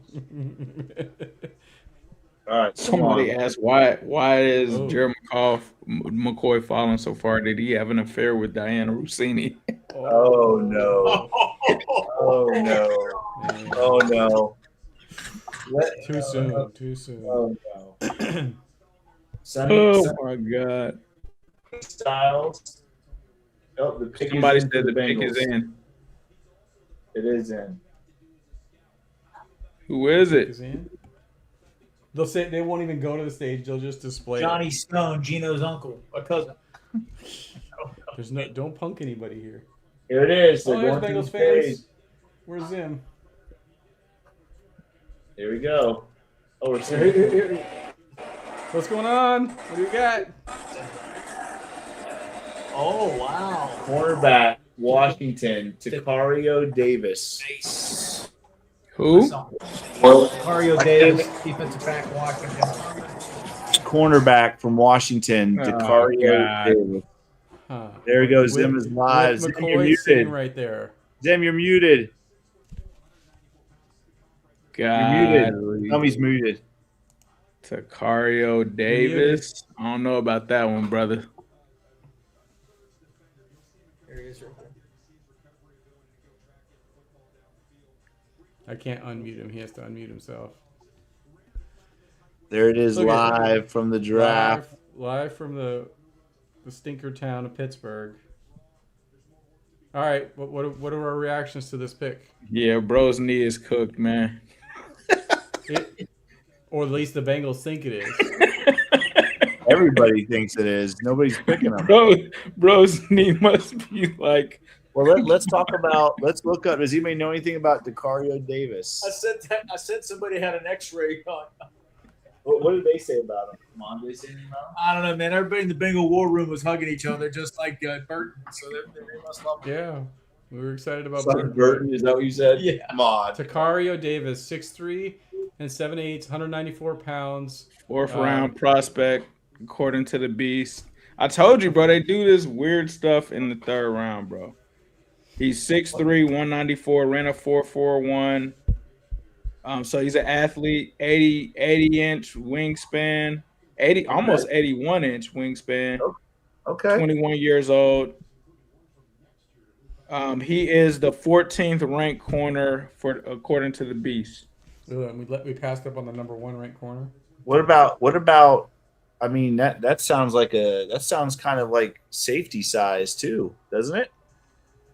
That sounds like a safety size to me. I don't know. I would rather have had AJ Halsey, to be honest, but he's got a RAS score of 9.36. Yeah, it sounds like 4.41. Everybody's crashing it out in the comments. He can't jump very far or very high. So on Daniel Jeremiah's best available players, he was the 4th best available corner. They had McCoy, Keontae, Dalen Everett over him. Yeah. Who did Paul Daniel Jr. said the Bengals were going to draft? Keontae Smith. Oh, okay. Keontae Scott. He said he was still there. I guess. I don't know. I wonder what it is about Smith they didn't like. People are crashing out in the chat right now. Bro, it's a reach. They always reach in the third round. Like, they've been reaching in the third round lately. It won't end until Mike Brown is gone. This won't end until Mike Brown. I love it, man. 3 days ago, he traded for Dexter Lawrence. Now he's a bum because of Tacario Davis. No, that's seriously true. Like, 4 days ago, people were doing memes of him dancing and stuff and doing that stuff, and now he's gone. Can he play slot corner? Is he a slot corner? Man, he's an athlete, man. They're gonna have to develop him. But he is like some people give him Tariq Woolen comparisons and stuff like that. I think so. This is what I will say. Like, if you're at this point and you think that McCoy's knee is barbacoa, like, at this point you take a shot with the corners that you have available now, and they're looking at this guy's traits and they're thinking like maybe he can be something versus the other guys that are there. So I understand it. I get it. It makes sense. You know what upside he does have? He's a big dude. He's got knees, 2 of them. Yeah, but knee injuries are so fluke. Anybody can tear their ACL out there playing football. It can happen in a second. By the way, Malachi Fields, the receiver from Notre Dame, goes in front of your guy, Brazil. So this could be, okay. Somebody just tweeted, all right, who the hell is Tacario Davis? I don't know, but we're going to call him Taco. That's for sure. This is Taco. This could be a Tyson Anderson type fill-in while we figure out what he is at cornerback. We lost Tyson Anderson, so you bring this guy in that's now a depth piece at corner. He runs a 4.41, so that's going to bring you something to that special teamers room. At least there's a role if they think about it. Yeah, I don't know about this one, brother. Like, yeah, I don't know. I this sounds like a little bit of a reach, but so it's definitely a reach, man. It's 2024. He was the second team all Big 12 conference, tied for the team lead with 6 pass breakups, played in all 12 games, 2025, he only started in 7 games, 19 tackles, 2 interceptions, 3 breakups. He had rib and hamstring injuries last year. So we still got an injured guy. All right, here's some other stuff on him. Rare height, body length, and wingspan for his position. Purges catch space with his long arms and angular size. Aggressive ball skills and body positions helps him limit completions. He's a long strider with above average straight line speed to carry vertical routes. Parks himself at the line and makes it tough for receivers to get around him. Deciphers route concepts on time from zone depth, not a strike through tackler, but length helps him corral and get his man on the ground. Solid feedback from team sources. Isn't overly vocal, but consistent inside the building. His weaknesses is that he's high cut with sticky hips and mediocre lateral agility, shows slight delay on overlap and coverage, upright and late to react on certain route breaks, left production on the field, playing in the sticks instead of the ball. He was flagged for pass interference 4 times in 7 games in 2025, including 2 versus Rutgers versus Illinois that negated his own interceptions. Wiry muscle and finishing strength. NFL scouts want to see improved skills in run support. He missed 6 games as a senior because of separate injuries, 3 because of a rib injury, the final 3 because of a severe hamstring pull.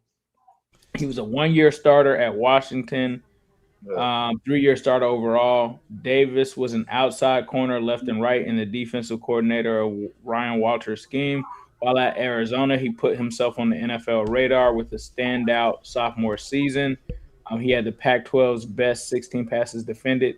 Didn't match the production over his junior and senior year seasons, but played well enough to maintain his intriguing bucket for NFL scouts. So Let's see. Overall, Davis has unique measurables for a cornerback, which work against him at times, but his size, speed, traits, and ball skills are worth the gamble. Though he has the tool to be a press man corner, he projects best as a zone corner and cover 3 looks. So the Bengals, this is what the Bengals think. This is from Trey Brown. We love cover guys. He's big, long, athletic corner who can absolutely fly. High upside as a press corner and can play man-to-man with elite receivers. So they almost go exactly against that scouting report because they want him to play press and play man. They say that he has some press ability, but they're saying that he would be best used in a zone. So they did say that he could play press man, and they think that he has. I think he has. Trey Flowers' role is what I think he is. I think that's your Trey Flowers guy. But we'll see, man. I mean, it's a lottery ticket. And, it's a traits over skills kind of thing, and maybe they can develop them. I don't know. You know what? If Trey Flowers, though, take it. I'll bet you this, though, Jake. Jamal McCoy's going to be better than him. I'll tell you that. I mean, I hate this pick. I'm doing everything I can not to crash out. Do it. I hate this 4th pick. round pick. Yeah, but it's a 4th round pick. They picked him around early. Hey, his measurables are good. We'll see. I just don't like this pick. I think you have a guy like AJ Halsey sitting there, and I don't understand this. I don't understand this pick. I think the Keontae Scott thing made more sense to me if that was going to be a corner. Again, I didn't want McCoy. I don't want a banged up guy that doesn't have knees and stuff. But this pick, I just think this is terrible. I'm not a fan of this. Al Golden's comments is exactly what Ace was saying. He gives us matchups. He can match up with big wide receivers. He can also go inside and cover tight ends. He's an impact guy and will be in the mix right away. Well, that's something we need right there. They're thinking about that stuff that we talked about Caleb Downs doing. They're going to have Takario doing. Trey Flowers. We have 5 picks tomorrow. This team has got to get a swing tackle and a 7-man. And a linebacker. Well, yeah. Oh, yeah, they still don't got a linebacker. Yeah, but I'd like a wide receiver or a tight end, too. I think tight ends. You got to go get Bobby Wagner then or Okereke. Yeah. I'll catch you guys later, man. I got to wait, real quick. Ace, take care, buddy. Why is everybody saying that Snoop Dogg's cousin? Are they talking about the guy we just picked? Is Davis Probably Snoop Snoop Dogg's Dogg? cousin on TV. I'll do some research. Thanks for coming on, Ace. Hey, take care, Hey, buddy. thanks, we'll brother, be live man. Be tomorrow good, if man. you want to jump on with See ya. us. Hey, Eric, I didn't know we were going tomorrow. Well, why aren't we? What the hell are you talking about? We can't. Okay. Sorry, enforcer. Sorry, buddy. Hey, you know what? I do not like this pick at all. You know, honestly, I get it. But his measurables are good. He is an athlete. Hey, he's a third round Oh, pick. the guy that chose the pick. What is it? They're saying the guy that chose the pick. I got you. Oh, I got you. Super chat. Put the super chat up. That's funny. Yep, exactly right. Thanks for the super chat. Michael says, I blame Jake. He says, there's no way I can crash out. The Bengals said, hold my beer. You know Katie's watching this. She's like, put them sleeves on. I'm going to make you crash out. So. Oh, that's a good one. That actually made my night, man. I appreciate the super chat, but I appreciate the comment much more. That the Bengals say, hold my beer, Look at Jake. this shit on TV now. Oh, God. Oh, I'm not watching that. Hey, listen. Let me have. I know people are crashing out about the Davis pick. I'm not that upset about it. They need more bodies back there. I like the size. I like the speed. I get it. He's got a lot of work to do, but you know what? I mean, who is our cornerback 3 right now? Tell me, who is it? I mean, we know who's quarterback 4. Jalen Davis is 3. DJ and Dax are the starters on the boundary. You got Jalen in the slot. Who do we have after that? The kid that we picked up in free agency. Well, him. Okay, we got DJ Ivy, and we have the guy from Texas Christian. What's his name? Newton. Yeah, this could be. This actually could be. Now that you say that, this could be DJ Ivy's competition. This guy. It could be Fig Newton's competition. Fig didn't do great last year. He didn't earn a They keep spot 10 out there. defensive backs. They keep 6 cornerbacks and 4 safeties. So real quick, DJ Hill, Dax 1 and 2, Jalen Davis 3. Who's the other 3 cornerbacks? This guy, Sicario 4. Mon can't even give him a name. He's this guy. Yeah. This Sorry. guy, whatever his name is. Who's the other 2? Who's the other 2 corners? The guy that played for the Chiefs, the Chargers last year. What's his name? Taylor. Yeah. And then there's another guy out there. Mon will either learn his name when he makes the team or when he gets a random signed jersey from Bengals Bids. Eric, I got to tell you something. See, this 3 minutes, the Edmonton Oilers are playing hockey. I'm leaving. So 2 minutes ago, your 76ers lost to Jason Tatum. They did lose. Second They did lose. Second shot. So Jeff Hobson's happy. I'm happy yourself. listen, I'm going to coin a new phrase here. There's a lot of we got wannabes out there. These people are monabes. They just want to be mon. Yeah, that's what did we say? It's the what's the singer I was talking about? Bieber. Mom Believers. No, it's they're monabes. We got a super monabes. chat here from Hippie Prophet before Hippie Mon Prophet, drops thanks, off the show. appreciate it. Thank you, Hippie. McDuffie, Marcus Peters, and Kyler Gordon are all former Huskies. Sometimes UW can churn a good prospects. Thanks, Hippie Prophet. See, that's the kind of positive energy I need to keep me from losing my mind over this pick. Thank you. I truly appreciate that because that's you're not right. good for content. Can you give us like 28 seconds of losing your mind? I need to clip something up here. I'll be honest. Listen, I'll be honest with you. It's hard to crash out after the free agency we just had. I mean, it is really hard, to be honest. I mean, Dexter Lawrence, listen, what the Bengals have done this offseason in free agency has just been incredible. It is tough. John Ross was University of Washington as well. So there we go. Too soon. Thanks, L. Double. Bengals just straight back up? I'm joking. Why would you do that shit, dude? Why would you do that shit? That is so messed up. Media people, you don't make jokes here. That's why. Put him in timeout. Put him in the corner, Jake. He goes to timeout. Jeez, oh man. All right, well, listen, hey, so are we what time does the draft kick off tomorrow? 12, I think, right? Usually 12 o'clock. The plan is to go live around the Bengals pick. They don't have a 5th round pick. They've got a 4th round pick. So the plan is to go live around that 4th round pick, and then we'll probably do a recap show later the night or Sunday. You guys want to go live for the 6th and 7th rounders? That's a lot. Yeah. I have a birthday party to go to at 6:30, so All right, so we're gonna Yeah. go live. it should be done by then. It should be We're done gonna by go live around the Bengals 4th round pick, and then we'll see what happens.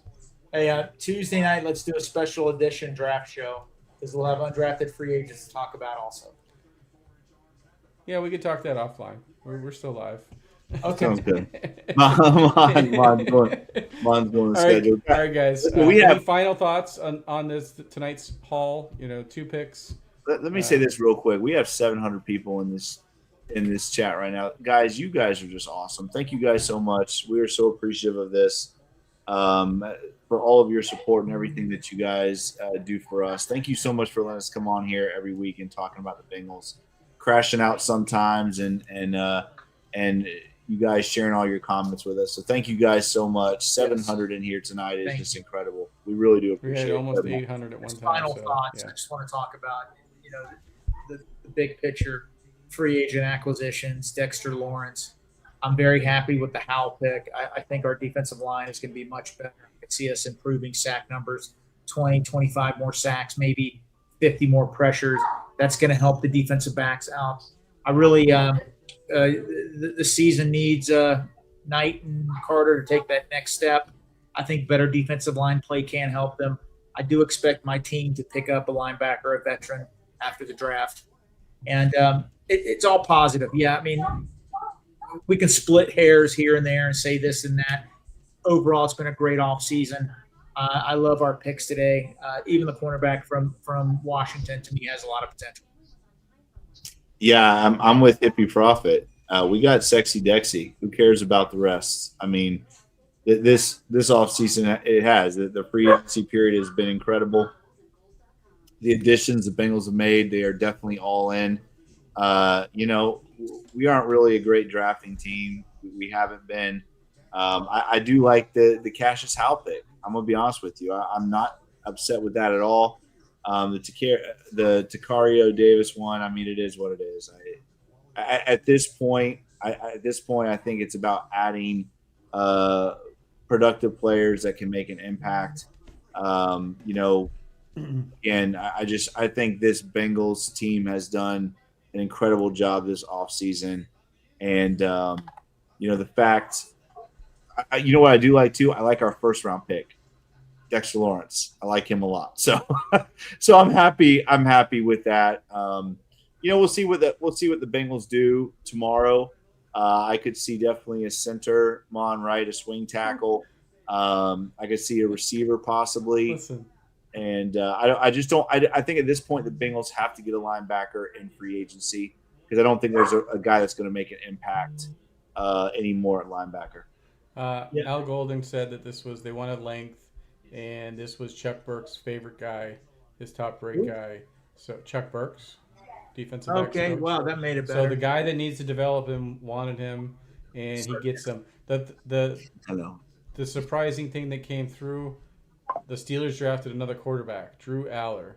So now they've got quarterback last year, quarterback this year. Oh, he's terrible too.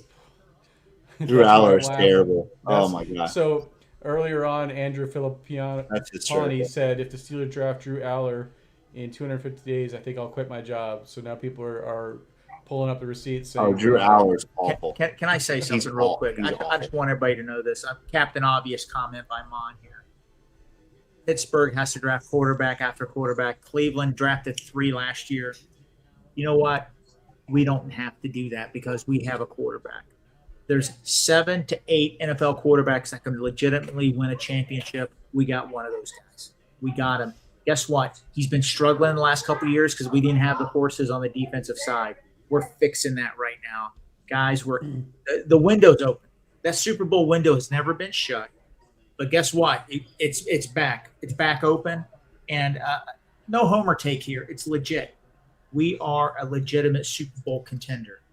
Clip it, bookmark it, do what you got to do. We are. And it's a lot more positives than negatives, guys. Yes. I'm telling you right now, this team is being set up to win. Let's enjoy it. I agree. let's end on that, guys. Thank you again so much for joining us tonight. We really do appreciate it. As always, if you like this podcast, make sure you like, share, and subscribe to this podcast. Make sure you check us out on all the awesome podcast platforms, Apple, Stitcher, and Spotify. As always, if you like this podcast, give us that 5-star review. Very much appreciate that. We want to give a huge shout out to our brothers in arms here on the Cincinnati Pod, Ace and Zim. Thank you guys so much for jumping on the show. We love you guys. We appreciate you so much for giving us this opportunity to do what we love to do here on the Bengals Pulse. You guys are the best. So thank you so much, Ace and Zim, for everything that you guys do. And thank you for jumping on the show tonight. Thank you all. You guys are the best. They're the best. Thank you all for joining us tonight. We love you guys so much. We appreciate you. We will be back tomorrow. The boss says we are back on tomorrow. We will be it'll be kind of odd. I know my son's got a baseball game at 1:30, but I will definitely try to jump on for that 4th round pick. But we will be here, and we will also do a Tuesday night show to kind of go over all the free agent rookies and all. Who do you go to? AJ Halsey to the Colts. Well, listen, Ludini, he's listen, he knows DBs. We should take an AJ Halsey. I'm not going to dwell on that, though. All right, guys, thank you so much for joining us. We love you. We appreciate you. Mon, Eric, I am Jake. Hoo day, Bengal fans. We'll see you tomorrow.